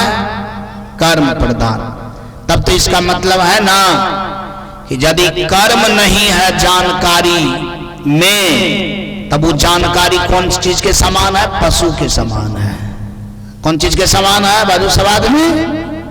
समान है। और वो भेद पशु कैसे बनेगा? अच्छा कर्म से। कैसे बनेगा? अच्छा बाजू सब लोग, जैसे रावण क्या था? वेद पशु था। क्या था? जाने ला सब कुछ जाने ला, पंडिताय सब कुछ जानता था, लेकिन जब करने की बारी आता था तो कुछ नहीं जानता था। बात समझ आ रही है? क्योंकि वेद में तो लिखा होगा पर स्त्री पर आंख उठाना क्या है? हाँ? लेकिन उठा दिया तो इसका मतलब पशु हो गया। क्या हो गया जी? तब इसका मतलब है कि यदि वेद पशु हो जाएंगे तो वास्तव में उड़ावन जैसा हो जाएगा, कंस जैसा हो जाएगा। बात समझ आ रही है कि जानने के लिए सब कुछ जानता है लेकिन करने के लिए कुछ नहीं आता है। तो वेद पशु इस तरह से गणना किए हैं संत सम्राट सदगुरु कबीर साहब। आइए चौथा पशु है स्त्री पशु। बोलिए प्रेम से सदगुरु भगवान की जय। स्त्री पशु का तात्पर्य होता है स्त्री का मन केवल पुरुष में लगा रहे, अब पुरुष का मन केवल स्त्री में लगा रहे, इनके अलावा दुनिया में कोनो चीज लखा ना हो, तो कहा गया है कि वह विषय पशु होता है, यानी उसका नाम स्त्री पशु है। बात समझ में आ रही है? इसका मतलब है कि हम सब लोग का जीवन विषय से क्या होना चाहिए? ऊपर होना चाहिए। ये 4 पशु का वर्णन यानी शास्त्रों में आया है। हम सब लोग ये चारों पशु से क्या हो जाए? मुक्त हो जाए। क्या हो जाए? जो चारों पशु से मुक्त हो जाता है वह आदमी बन जाता है। वह क्या बन जाता है? मनुष्य बन जाता है। एक बार जयकार कर दें, बोलिए प्रेम से सदगुरु भगवान की जय। सत्य नाम भजो, सत्य नाम भजो, सत्य नाम भजो सत्य नाम भजो, प्रभु नाम भजो, गुरु नाम भजो, प्रभु नाम गुरु नाम भजो, सत्य नाम भजो, सत्य नाम भजो, सत्य नाम भजो, सत्य नाम भजो। बाल बच्चा जो होता है ना, बहुत बड़ा पॉकेट मार होता है। बात समझ में आ रही है? क्या होता है ये सब जो पॉकेट मार होता है? स्वीट पॉकेट मार है, मीठा पॉकेट मार। कैसा पॉकेट मार है बाजू सवाल? परिवार के जो लोग होते हैं वो सब मीठा पॉकेट मार। अपना लोग का 25-50 हजार टका यदि रेल में जेब काट लेता है तो रात भर कांदते हैं। क्या करते हैं? अब पूरा जीवने को परिवार के लोग काट लेता है, कोई काने या कोई रोता है, लेकिन कभी कभी बुढ़ापा में यदि याद आता है तो रोना पड़ता है। तो बेकार जीवन हो गया। क्या हो गया? कोनो किया धिया का सफलता, इसका मतलब है कि वो बुढ़वा के सब पॉकेटमारी हो गया है। क्या हो गया है? मतलब जीवने का पॉकेटमारी हो गया। ये पॉकेटमारी से बचना कोई साधारण बात? अब रेलगाड़ी के पॉकेटमार को तो समझ लेता है, लेकिन अपना लोग आगवा पछुआ में छुछे पॉकेट मारे घूम रहा है, किसी को इस बात का पता नहीं रहता है। हम पॉकेट मार का ख्याल करवा देता हूं। एक तो आदमी को, एक लड़का था, पढ़ाई करता था, 10,000 टका महीना पिताजी देता था। पिताजी देने में थोड़ा असमर्थ हो गया, कहा 2 महीना नहीं देंगे। कहा ठीक है, आज से 1 माली तेल एहन बाप का तेल। बोलिए प्रेम से सदगुरु भगवान की। वो बेचारा आपने जुगाड़ कर लिया, उस दिन से बाप से नाते हटा लिया। क्या कर लिया? तो क्या हुआ? पॉकेट मार नहीं हुआ तो क्या हुआ? मतलब जब तक पॉकेट मारी होता है तब तक हो जी पॉकेट मारी समाप्त, बस 1 माली तेल फलना का तेल। बस समझ आई? सच में एक तो आदमी था, बेटी को गछा 1.5 लाख का तुमको पलंग देंगे। कितना देने वक्त 80,000 का दिया। वो जान गई, मुंह फुला करके बात करना छोड़ दी। किसी ने कहा कि काहे ना बात करती है? कहा वो बाप थोड़े है, 1.5 लाख का गछा था, 80,000 का दिया। मतलब 80,000 में बाप भी कहने के लायक। 1 माली तेल ऐसा बाप का तेल। क्या है? पॉकेट मारने हुआ तो क्या हुआ बाजू सब आदमी? तो अपना सब लोग इतने बड़े बड़े पॉकेट मार के पास में रहता हूं, लेकिन अपना लोग को ख्याल इस बात का नहीं है। आइए मैं कथा को थोड़ा आगे कर रहा हूं। कथा में बात आई है कि 5 प्रकार का चित्त होता है। कितना प्रकार का चित्त होता है बाजू सब जी? क्योंकि कल तक में कथा समाप्त हो जाएगा तो कुछ भेद की भी बात समझ में आ जानी चाहिए। कबीर मंसूर से मैं ये बात कह रहा हूं। कितना प्रकार का चित्त होता है बाजू सब आदमी? 5 प्रकार। वो प्रकार का नाम है क्षिप्त, विक्षिप्त, मूढ़, एकाग्र, कैवल्य। याद हुआ? पहला क्या हुआ? क्षिप्त, दूसरा विक्षिप्त, तीसरा मूढ़, चौथा एकाग्र, 5वां कैवल्य। बस समझ में आई? चित्त का अवस्था कितना होता है? 5। पहला क्षिप्त, दूसरा विक्षिप्त, तीसरा मूढ़, चौथा एकाग्र, 5वां कैवल्य। क्षिप्त कहते हैं, कभी कभी देखते होंगे गांव घर में बहुत लोग आलसी क्वालिटी का होता है। कुछ करने का ही मन नहीं है, सोया हुआ है, कहीं बैठा हुआ है, न कोई लोग से मतलब न काम से मतलब। बात समझ में आ रही है? अनमनस भाव। तो समझना चाहिए कि ये व्यक्ति का जो अंदर है वो क्षिप्त है। क्या है? क्षिप्त है। कोनो चीज से इसको मतलब ही नहीं है। टाइम पास आदमी, कौन आदमी? टाइम पास, कोनो चीज से मतलब नहीं, बढ़िया से नहीं खराबे से। बात समझ में आ रही? उनके संबंध में घर के लोग कहा करते हैं कैसा आदमी है, भागियो जाता तो अच्छा रहता, लेकिन वो भागवो नहीं करेगा। वो जानता है कि भागवो करेंगे तो मुझे कोई संसार में रखने वाला, यहाँ रहेंगे तो किसी न किसी तरह से भोजन भात भी चल जाएगा। इसीलिए उनको बातों का जल्दी असर, वो गाली सहने में भी माहिर होगा, किसी के बातों सुनने में माहिर होगा, उन्हें बोलेगा नहीं हारेगा। बोलिए प्रेम से सदगुरु भगवान की। समझिए वो आदमी मूढ़ है। क्या है? बेकार, मतलब अधमरवा में उसमें कोई अंतर नहीं है, रहे चाहे नहीं रहे, मतलब उससे कोई मतलब कहल के नहीं, आंधड़ा का जाग नहीं किया बहरा का, ये मूड का लक्षण है। अगर ये लक्षण अपना लोग में है, वो बेकार जिंदगी है। ऐसे जिंदगी से क्या करना चाहिए? मुक्त होना चाहिए। हम मूढ़ता को छोड़ करके कुछ करना चाहिए। कुछ काम करो, कुछ काम करो, जग में रहकर कुछ नाम करो।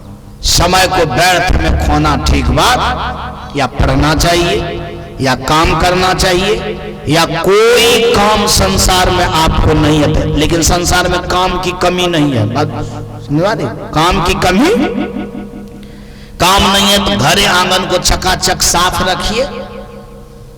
बात समझ में आ रही है? घरों द्वार को चकाचक साफ रखिएगा तो अच्छा रहेगा।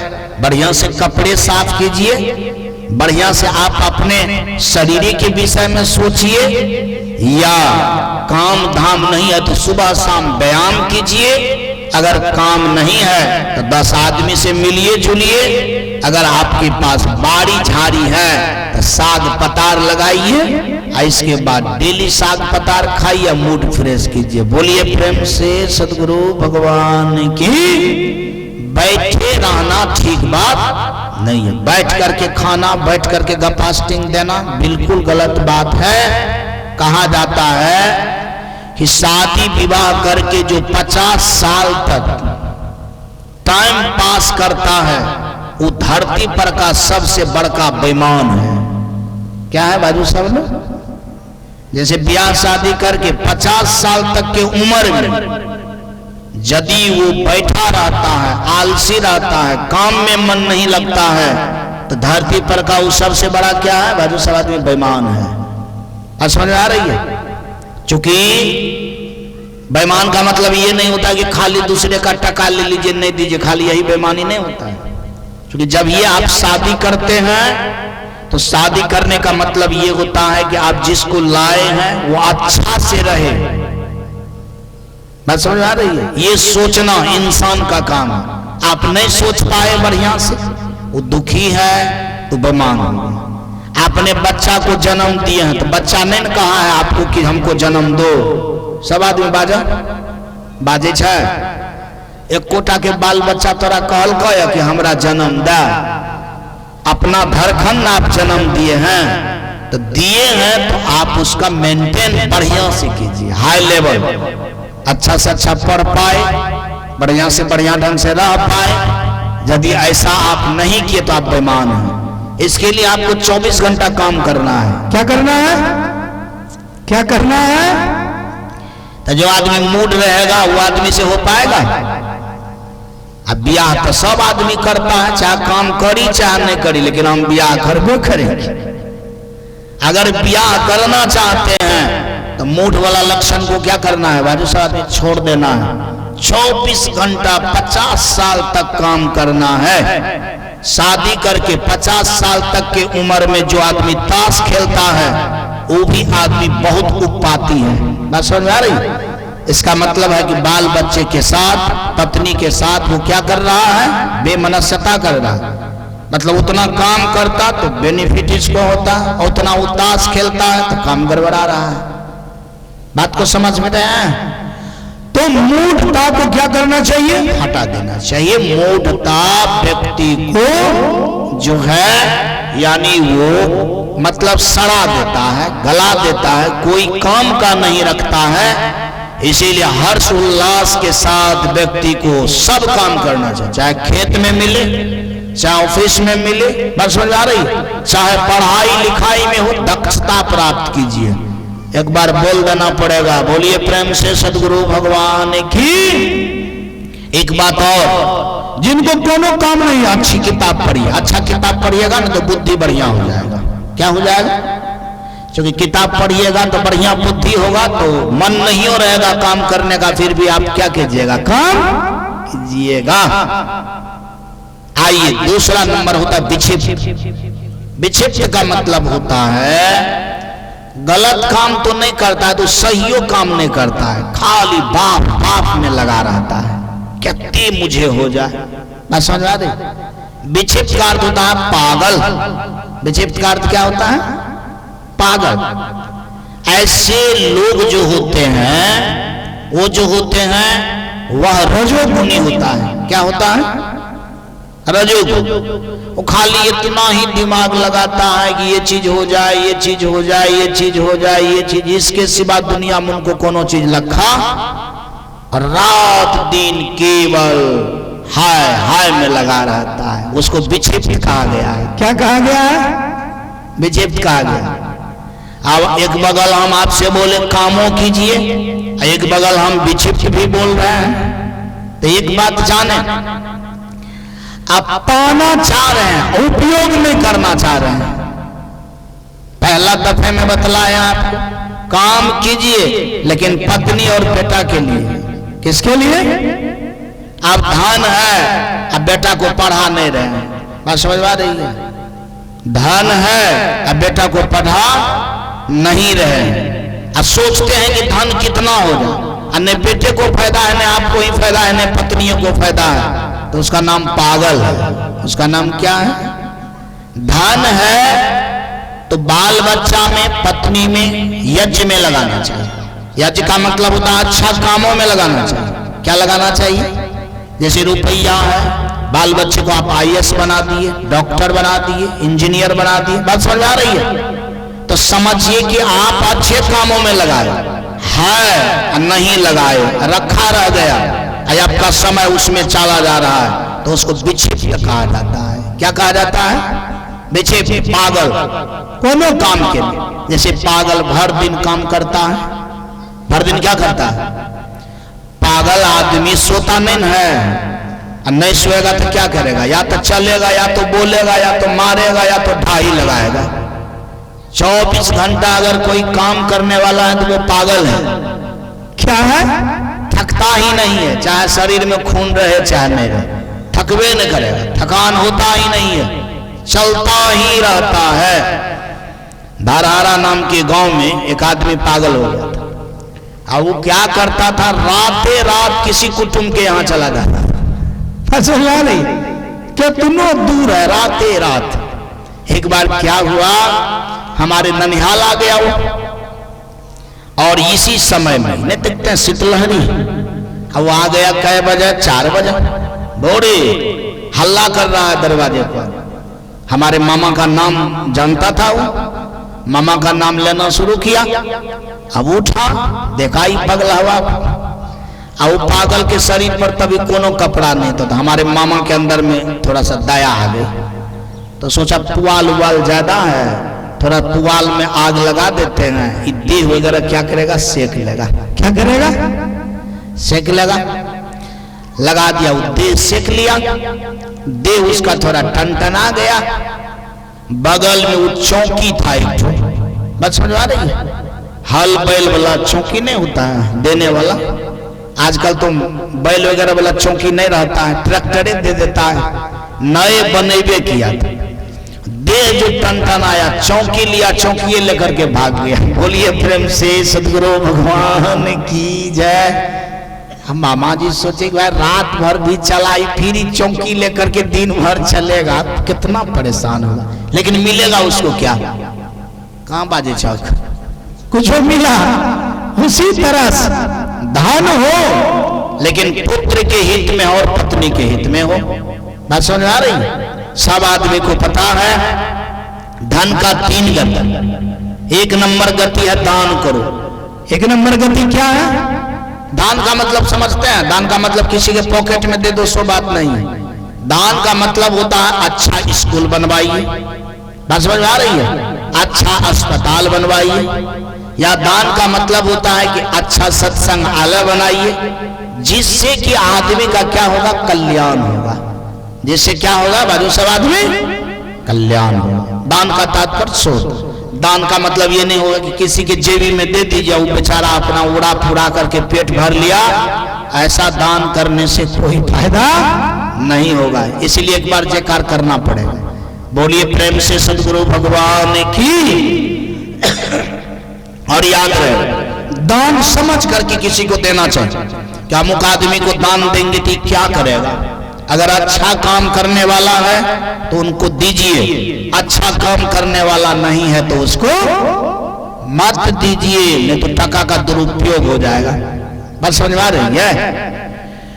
तो मैं कह रहा था कि वास्तव में अर्थ है तो या तो दान कीजिए, ये पहला धर्म। कहा दान करने से बैंक बैलेंस होता है। जैसे आप टका को बैंक में रख देते हैं तो जब मन होता है तब सूद ब्याज के साथ ले लेते हैं, उसी तरह से अच्छा काम अगर कर दीजिएगा तो भगवान श्री आपको उसका 2 बार 3 बार 100 बार मिला करके दे देगा। बात समझ आ रही है। जैसे मान लिया जाए अच्छा आपने अस्पताल बनवा दिया, तो अगला जन्म में 1000 बीघा जमीन वाला में आपका जन्म हो जाएगा, सब ब्याज त्याज जोड़ करके आपको। समझ में आ रही है। कभी कभी देखते होंगे आप कि कोई बड़ा घर में जन्म लेता है, कोई एकदम दलित घर में जन्म लेता है कि सड़कों पर रहने का उनके पास घर का है। इसका मतलब है कि बैंक बैलेंस उनके पास कुछ है ये नहीं है। बात समझ में आई, कुछ भी नहीं है, साफ सरपट कुछ हो नहीं। इसीलिए उनको अब रत्ती भर भी कुछ मांगने के सिवा दुनिया में कुछ भी उपाय नहीं है। देखिए कितनी बड़ी बात। और यदि आप दान किए हुए रहेंगे तो बस जन्म लेंगे, आपके लिए हेलीकॉप्टर आगे में क्या है, बाजू सवाद में खड़ी है। किसी को साइकिल पर आफत, किसी को हेलीकॉप्टर इंतजार करता है। मुकेश अंबानी सबके यदि पत्नी डॉक्टर सबके भी पास जाती होगी तो कौन चीज से जाती होगी, बाजू सवाद जाती होगी। मान लिया जाए मुकेश अंबानी के पत्नी को बाल बच्चा होने वाला है, डॉक्टर से दिखाने जाएगा तो पेट में बच्चा रहेगा तो हेलीकॉप्टर से न उड़ करके जाएगा। बाजू सब लोग, इसका मतलब है कि उसको कौन चीज का फल मिल रहा है उस बच्चा को, माँ के पेटे में है फिर भी हेलीकॉप्टर से चलता है। मतलब जन्म हुआ जब भी चढ़ेगा तो कहां चढ़ेगा, हेलीकॉप्टर। ये किसका प्रभाव है, दान का। किसका प्रभाव है बाजू सब। इसीलिए सब आदमी को दान करना चाहिए, दान व्यर्थ नहीं जाता है। दान का सूद ब्याज आपको क्या हो जाएगा, मिल जाएगा। ये पहला गति है। दूसरा गति है भोग करें। भोग का मतलब खाइए पीजिए रहिए, बाल बच्चा को खूब पढ़ाइए, ज्ञान अर्जन कीजिए, आप भी अच्छा ढंग से रह लीजिए। कहा यदि 2 काम नहीं कीजिएगा तो तीसरा धन वैसे खत्म हो जाएगा। बोलिए प्रेम से सदगुरु भगवान की। ये गति है धन का। तो वास्तव में ये गति के अनुसार काम करते तो आप विक्षिप्त नहीं है, और यदि इनके अनुसार काम आप नहीं करते हैं तब आप विक्षिप्त हैं, तब आप पागल हैं। जैसे एक मास्टर साहब थे, बहुत कमाए धमाए, 40 बीघा जमीन लिया। कितना जमीन लिया, 40 बीघा। एक को बाल बच्चा को नहीं पढ़ाया, सबको दूध पर्दा दे दिया खरीद करके कि 40 बीघा जमीन को जो है कोड़ो और उपजाओ खाओ। फसलों में आ रही है।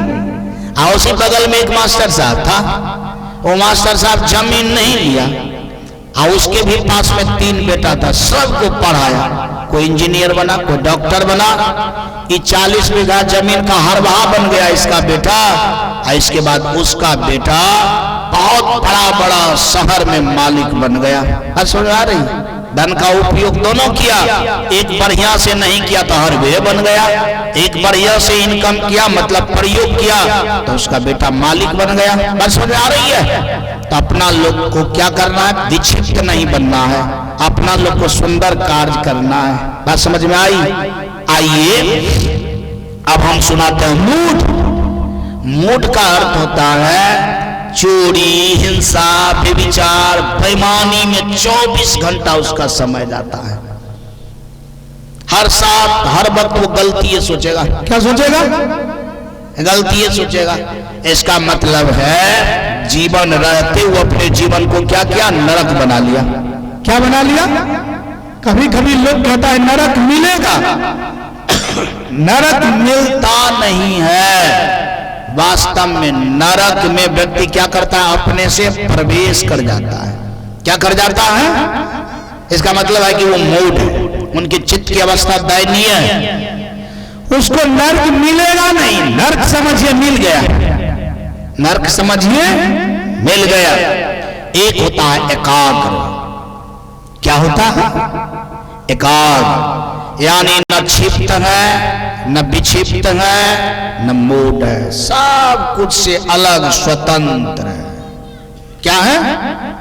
स्वतंत्र है। इसके बाद उसको अच्छा ही काम अच्छा लगता है। जैसे अच्छा किताब पढ़ना, भगवान का ध्यान करना, अच्छा संगति। इसके बाद जहां पर यज्ञ प्रयोजन होता है उसमें समय देना। जैसे तो मान लिया जाए ऐसे स्वभाव का जो लोग होगा वो जब तक एकाग्र नहीं होगा तब तक इतना बढ़िया काम नहीं कर सकता है। इसका मतलब है कि बिना एकाग्र वाले लोग धर्म का कार्य करने में सफल नहीं हो पाएगा। इसका मतलब है कि अपना लोग को क्या होना है? क्षिप्त से भी एकाग्र अलग, विक्षिप्त से भी अलग, मूड से भी अलग, एकदम स्वतंत्र, फ्रेश। मतलब वह फ्रेश है, एकाग्र है, स्वतंत्र है, सरल है, नो टेंशन कोई चीज का, बिना टेंशन का एकदम जीवन साफ सुथरा है। तो समझिए वो क्या है? एकाग्र है। वो आदमी से कौन सा काम होगा? बाजू सब आदमी अच्छा काम होगा। कौन काम होगा? ऐसे लोगों को खाली यज्ञ करना पसंद होता है, महात्मा के साथ पसंद होता है, शास्त्र पढ़ना पसंद होता है, बकवास करना पसंद नहीं होता है, गलती के निकट से तुरंत भाग जाता है, सही में बिन कहे सट जाता है। बोलिए प्रेम से सद्गुरु भगवान की। लेकिन उल्टी दुनिया है। झगड़ा होगा तो वहां देखिए कितने आदमी बिना बुलावे आता है। आता है ना? कोई साउंड लगाया जाता है बाजू सब लोग। अभी बगल में इधर से भी कोई आदमी गाली दे, इधर से जोर जोर से सड़क पर, तो मेरा अपना ख्याल है कि जितना यहाँ आदमी है उनसे दुगना बिना बुलाए आएगा। एक एक गाली 3-3 कुंटल का होगा। सुनने में लाज होगा किसी को? कहां बाजे सर? मतलब वहां पर जाएगा तो माँ भी अपना बाल बच्चा को क्या करेगा? गोदी में ले लेगा कि हम हो सुने चाहिए तो हो सुन। बस समझ नहीं है। दादा भी क्या करेगा? जाएगा तो पता के उंगली पकड़ लेगा, चल चल हम हो सुनबे तो हो सुनिया। बस समझ रही? कोई लाज उज की बात नहीं। बेचारा को वहां सम्मान मिल रहा है, ना वहां कुर्सी लगी हुई है, ना कोई बैठने के लिए कहता है। तो यो पतवा को खींच करके आगा जाएगा कि पीछा रहेगा? क्या करेगा? वो सोचेगा कि कितना हम आगे जाए। और 1 घंटा नहीं, 2 घंटा भी अगर खड़ा रहेगा तो उसका पैर दर्द करेगा? कोई दर्द नहीं करेगा। चाहे 1 घंटा लगे, 2 घंटा लगे, मतलब वो गाली सुनने में उनको बहुत। इसका मतलब है वो मूड है। क्या है? मतलब गलत काज में उनको बड़ी रुचि आती है। इससे पता चलता है कि वो देखने वाला कोई सही नहीं है, क्योंकि जो जैसा रहता है ना उनको उसमें क्या लगता है? रुचि आती है। क्या आती है बाजू सब आदमी? रुचि आती है। अब मैं ये नहीं कहता हूं कि नहीं जाना चाहिए, हाँ झगड़ा को शांत करने के लिए जाना चाहिए, लेकिन शांत करने वाला ज्यादा रहता है कि देखने वाला ज्यादा रहता है? सब आदमी समझ बाजू जब देख लेता है कि एकदम ढेरी लोग जमा है, तमाशा जम गया है, तब कोई अच्छा आदमी को पता चलता है कि झगड़ा हो रहा है तो दौड़ करके आता है, भीड़ को काट करके जाता है, तब शांत करता है। बात समझ आ रही? और जब शांत कर देता है तो देखने वाला का मन छोट हो जाता है कि कत्ते से याद मिले झूठे शांत कर दे, कत्ते बढ़िया तमाशा भर रहे हम देख रहे थे। बात समझ आ रही है? जब वो शांत करके निकलेगा तब इधर का लोग कहेगा अहाँ का कोनो काम नहीं हो, भेने तो लड़े रहे हमरा के देखते रहिए। बात समझ आ रही है? वो भी बेचारे हों में हों मिला करके चला जाता है, क्योंकि वो बुद्धियार आदमी जानता है कि ये देखने वाला सब निर्लज है और पतित है। बोलिए प्रेम से सदगुरु भगवान की। तो वो भी मूड के ही गिनती में आता। लेकिन आज अनाउंस किया जाता है धर्म प्रेमी सज्जनों, भक्तिशीला माताओं बहनों, सबके चरण में निवेदन किया जाता है कथा में आए, कथा के अमृत पान करें और विमल बनाएं। तो सुन करके भी आदमी क्या करता है? वाजो सावधान ठा देता है। क्या करता है? मालूम पड़ता है कि उसका कान बढ़िया से काम नहीं कर रहा। एक तो भजन हमारा एक शिष्य है तारकेश्वर मास्टर साहब, सुन आ रही है, हाल फिलहाल में वो दीक्षा लिया। इतना बढ़िया सत्संग करता है, इतना बढ़िया, मतलब कि हमारी जो भी बात को वो सुनता है वो यादें कर लेता है, टाइप रिकॉर्ड बन गया है और बहुत बढ़िया सत्संग करता है, हर जगह जाता है सत्संग करने के लिए। उन्हीं के मुख से ही भजन गाया जा रहा था। हम बोले हमको भी सुना दीजिए। तो भजन गाता था, भजन कर मस्त जवानी में बुढ़ापा किसने देखा है। भजन कर मस्त जवानी में बुढ़ापा किसने देखा है। बुढ़ापा किसने देखा है, बुढ़ापा किसने देखा है। भजन कर मस्त जवानी में बुढ़ापा किसने देखा है। अगर तुम गूंगे हो जाओगे तो तुम भजन नहीं कर पाओगे। अगर तुम गूंगे हो जाओगे तो तुम भजन नहीं कर पाओगे। भजन कर हो भजन गाले मस्त जवानी में बुढ़ापा किसने देखा है। भजन गाले मस्त जवानी में बुढ़ापा किसने देखा है। अगर तुम बहर हो जाओगे तो तुम भजन नहीं सुन पाओगे। अगर तुम बहर हो जाओगे तो तुम भजन नहीं सुन पाओगे। भजन सुन हो भजन सुन मस्त जवानी में बुढ़ापा किसने देखा है। भजन कर मस्त जवानी में बुढ़ापा किसने देखा है। अगर तुम लुल्ले हो जाओगे तो तुम दान नहीं कर पाओगे। अगर तुम लुल्ले हो जाओगे तो तुम दान नहीं कर पाओगे। तू दान कर ले, तू दान कर ले, हाँ मस्त जवानी में बुढ़ापा किसने देखा है। भजन कर मस्त जवानी में बुढ़ापा किसने देखा है। अगर तुम लंगड़ा हो सत्संग में नहीं आ पाओगे। अगर तुम लंगड़ा हो जाओगे तो सत्संग में नहीं आ पाओगे। सत्संग में आओ, सत्संग में आओ, मस्त जवानी में बुढ़ापा किसने देखा है। भजन कर हो भजन कर, मस्त जवानी में बुढ़ापा किसने देखा है। वास्तव में हर आदमी को एकाग्र हो जाना चाहिए मस्त जवानी में।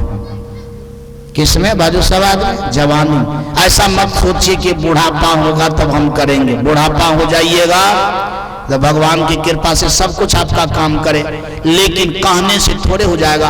आंख से भले अंधा नहीं हो पाएगा लेकिन कम लखा होगा। किताब कैसे पढ़िएगा? रामायण भी पढ़ने का मन होगा। अब पोता को कहिएगा कि थोड़ा पढ़ो तो पोता कहेगा तू तो बूढ़ छो तो रामायण चाहिए। हमरा कोनो रामायण पढ़ना है, हमरा मैट्रिक पास करना, हम गणित बना के रामायण पढ़ो। बात सुने आ रही है? और यदि एक दिन पोता बात रख भी लिया तो आपका बेटा पोता को कान फूक देगा। बुढ़वा बात में कथी ले चीज उठी, किताब पढ़वे तो पासो कर भी, बुढ़वे पास करे तो बात समझ आ रही, वो भी बिगड़ जाएगा। इसीलिए आपका मन होगा कि हम शास्त्र पढ़ेंगे तो कोई पढ़ने पढ़ करके सुनाने वाला होगा ही नहीं। इसीलिए मस्त जवानी में आंख है, किताब पढ़ लीजिए, रामायण पढ़ लीजिए, वेद पढ़ लीजिए, गीता पढ़ लीजिए। कि बुढ़ारी में आंख नहीं सूझेगा ना तो पढ़ा हुआ रहेगा ना तो गुनगुनाइएगा। क्या रहेगा? गुनगुनाइएगा। आजकल जोर शोर से देखते हैं जोड़ का बीमारी हो रहा है, घुटना सबका, कि कम में उम्र में घुटना काम नहीं करता है। डॉक्टर के पास जाता है, कहता है इसका मोबिले सट देखा है। सुना रही है? इतना दिन पहले गाड़ी घोड़ा के मोबिल ग्रीस जब सटता था, आजकल मनुष्य के घुटना सबका भी ग्रीस और मोबिल क्या हो गया है, बाजू साथ में सटने लगा है, फेल करने लगा है। तो वास्तव में जान बूझ करके पैर रहते हुए आदमी चल नहीं पाता। अब बगल में होगा तब ना आप किसी तरह से ससर करके आ जाइएगा। अब 2 किलोमीटर दूर में रहेगा तब आप कहिएगा कि वहां कथा हो रहा है, चलो मुझे मोटरसाइकिल से लेकर के। तब बेटा कहेगा गेहूं फटाए कि हम तोरा लेकर जाए, मशीन चल रहा है। अब आपको ले जाने में मशीन बंद करें, 2 कट्ठा बचा है, अब 2 कट्ठा होने में कथा समाप्त। इसके बाद इसी तरह से लफड़ा लगेगा तो आप कथा में क्या करेंगे? नहीं जा पाएंगे। इसलिए पैर है जवानी में तो किसी तरह से पैर काम में करता है। इसीलिए कुछ काम को छोड़ करके क्या करना चाहिए, यानी कथा में आ जाना चाहिए। बात समझ में आ रही है? आप कहिएगा कि हम सत्संग सुनेंगे करवाएंगे, अब काने सफा चट हो जाएगा। दरवाजा पर सत्संग होगा तो सुन पाइएगा, बगला के तरफ खाली टुकुर टुकुर देखिए कि कत्थे का आदमी आया है। बाबाजी का मुंह पटर पटर करेगा, आम बोलता है कि धतुर नहीं होगा। करवाइए करके क्या फायदा होगा? इसीलिए जब कभी भी सत्संग करवाना चाहिए जवानी में, ताकि कान टना टन रहे, क्या कहता है फटाक फटाक सुने, दिमाग टंच रहे, याद भी होगा। बस समझ आ रही? इसीलिए व्यक्ति को जवानी में क्या करना चाहिए? भजन करना चाहिए। और एकाग्र भी होना चाहिए। कब? जवानी में।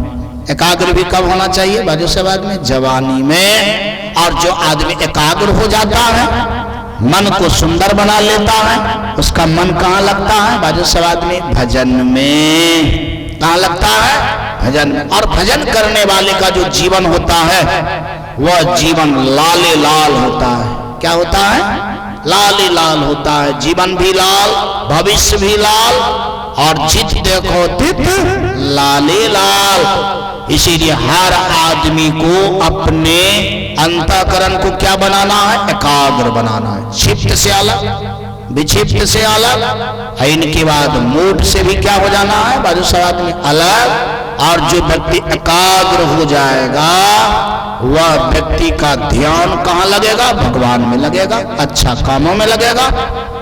और एकाग्रता के साथ जब लोग भक्ति करता है तो सब गलत संस्कार से छुट्टी पा करके व्यक्ति का अंतरतम आत्मा कैवल्य रूप को प्राप्त कर लेता है। कौन रूप को प्राप्त कर लेता है बाजू से बात? कैवल्य। चूंकि एकाग्र व्यक्ति में ज्ञान ज्यादा होता है। जैसे आप लोग को मैं सुना रहा हूं, जहां सूखी लकड़ी ज्यादा होगा और उसमें आग लगेगी तो हीट भी ज्यादा होगा कि नहीं? और उसमें जो कोई चीज को देंगे तो जल करके राख हो जाएगा कि नहीं हो जाएगा? अरे लकड़ी का हीट ज्यादा है, अग्नि ज्यादा है, तो उसमें कोई भी चीज देंगे तो क्या हो जाएगा? जल करके राख हो जाएगा। लकड़ी में हीटे नहीं, कोनो चीज दिए जला तो नहीं, खाली गुलगुला गया। तो जला नहीं ना, गुलगुलाइए न गया, पक गया, लेकिन जला नहीं। ठीक उसी तरह से जिनका दिमाग जितना एकाग्र रहता है उनके जीवन में ज्ञान तपस्या का जो गर्मी होता है वो उतना ज्यादा होता है। और वो ज्यादा गर्मी में क्या होता है? आत्मा का जो भी संस्कार है वो सब जल करके क्या हो जाता है? बाजू समाज में राख हो जाता है। आप सब लोग संत महात्मा के मुखारबिंद से सुने होंगे, जो बीज को आग में जला दिया जाता है या भून दिया जाता है वो बीज पुनः फिर जन्म लेगा। बाजू सब लोग। जो बीज को आग की गर्मी नहीं लगी है, भुना नहीं जाएगा, तो पुनः फिर यदि वैसो भी गिर जाता है जमीन में तो क्या हो जाता है? बाजू सब आदमी तुरंत जन्म ले लेता है। वास्तव में जिनके दिमाग जितना एकाग्र रहता है, जितना सुंदर होता है, उनके अंदर का जो ज्ञान अग्नि है, जिसको लोग ब्रह्म अग्नि भी कहा जाता है। क्या कहा जाता है? ज्ञान अग्नि का ही दूसरा नाम क्या है? ब्रह्म अग्नि। ब्रह्म का मतलब यानी संसार से ऊपर ब्रह्म युक्त विचार उनके अंदर में क्या हो गया? बहुत ज्यादा हो गया। और उनमें जब आत्मा पकता है, जलता है, तो वास्तव में आवागमन के चक्र से वो आत्मा क्या हो जाता है? मुक्त हो जाता है। ऐसे आत्मा को कैवल्य आत्मा कहा जाता है। क्या कहा जाता है? और आप जाने कि इधर का जो क्षिप्त के विषय में सुने, विक्षिप्त के विषय में सुने, मोट के विषय में सुने, तो ये सब जो है संस्कार है। और क्षिप्त मोट जो है ये बहुत मतलब गड़बड़ सरबर संस्कार है। ये ऐसे संस्कार के अनुसार अगर जन्म भी होता है तो कहा जाता है अच्छा जगह पर जन्म नहीं होता है, घटिया जगह पर जन्म हो जाता है। जैसे मनुष्य तन में नहीं हो करके अभी जो कुत्ता में जन्म लिया होगा, जो नरिया में जन्म लिया होगा, तो हाल तो जानबे करता है, रात में हुआ हुआ करते रहता है। काहे हुआ हुआ करता है बाजू? ठंडी के कारण अपना लोग जैकेट में, कोट में, सिरक में, रजाई में एकदम फोंक काटते रहते हैं। क्या करते रहते हैं? और वो बेचारा ठंडी के कारण क्या करता है? हुआ हुआ करता है। अब बताइए कितना तकलीफ होता होगा एक रात काटने में उसको। तो भगवान की कृपा है कि भाई ठंडी नहीं लगता है उसको, क्योंकि बिना कपड़ा का रहने का उनको क्या हो गया? अभ्यास हो गया। लेकिन कितना कष्ट होता होगा। आप जब कहीं जाएंगे तो ये ठंडी में सुअर को आप देखेंगे रात भर एक ही खोता में भार ठगुना लायल है, इसके बाद ऊपर से ठंड या तौर से क्या है बाजू सब आदमी लायल भार रात बेचारा ठहरे रहता है। क्या रहता है? सुअर के घर में सुअर को रात भर बैठने का वहां कोई अवसर, क्योंकि अंदर में लाल रहता है। इतने खोता में 10-20 ठो रहता है, के किधर बैठेगा? एक आदमी अगर बैठबो करेगा एक सुअर 10 ठो इधर से उधर छड़पेगा, बस फटाक उठ जाएगा। एक बार बोलना पड़ेगा, बोलिए प्रेम से सदगुरु भगवान की।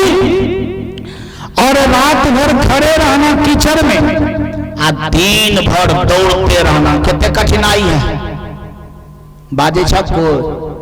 रात भर खड़े रहना, अब भर दिन क्या करना? दौड़ते रहना। सुअर दौड़ते रहता है, जो थोड़ा सा पीछा हो जाता है एक लाठी फटाक, एक लाठी पर वो सबसे आगे हो जाएगा। फिर जो पीछा होगा फिर उसको एक लाठी। मतलब भर दिन उसको क्या करना पड़ता है? भरोसा में दौड़ना पड़ता है, भर रात क्या रहना पड़ता है? खड़ा रहना पड़ता है। उसका भी जन्म में हुआ है, तो जो तमोगुणी आत्मा होता है, जैसे बेविचारी, चोरी करने वाला, इधर उधर ठग फूस करने वाला, ऐसी आत्मा इस तरह से दर दर का ठोकर खाता है।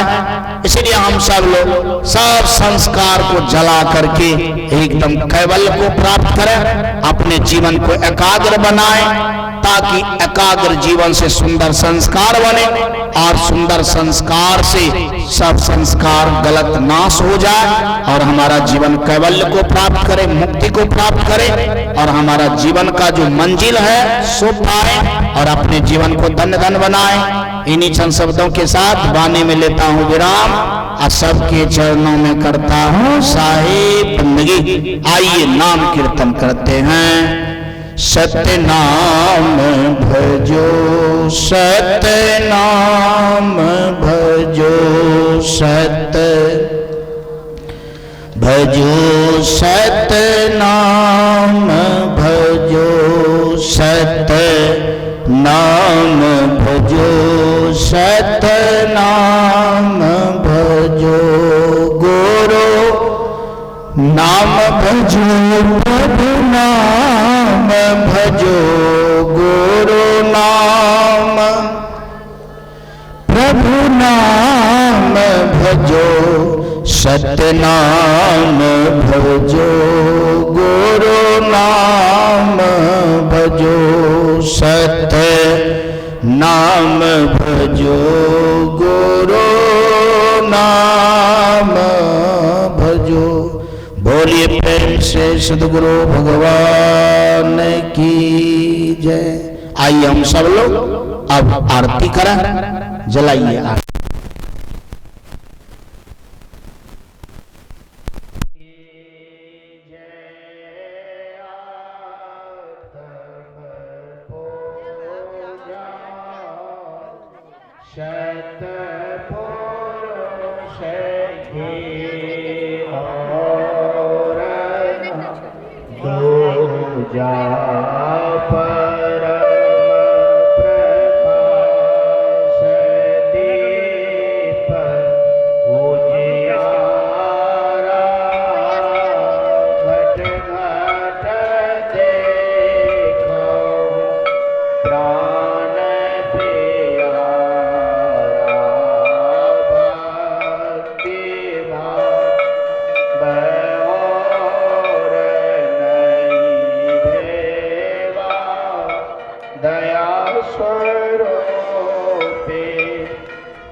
कपट क्रोध को दूर कहे कबीर निज रहनि संभा सदानंद रहे नर नारी।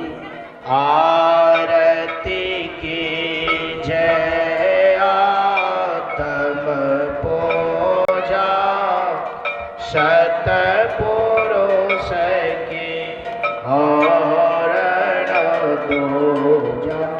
भारतन बंधन सुरापद पर खावना युगयनंत जो पछी गुरु निष्ठा बंदन ये गुरु पर को बार बार कर जो दया करन संशय हरण संतर प्रभु तो बंदों सन्मुख पार किसी से भेंट करिहा वचन उच्चार बंद के सत्य प्रेम के साथ बोलिए प्रेम से सद्गुरु भगवान की जय सद्गुरु भगवान की जय सद्गुरु भगवान की जय। सबके श्री चरणों में साहे बंदे साहे बंदे साहे।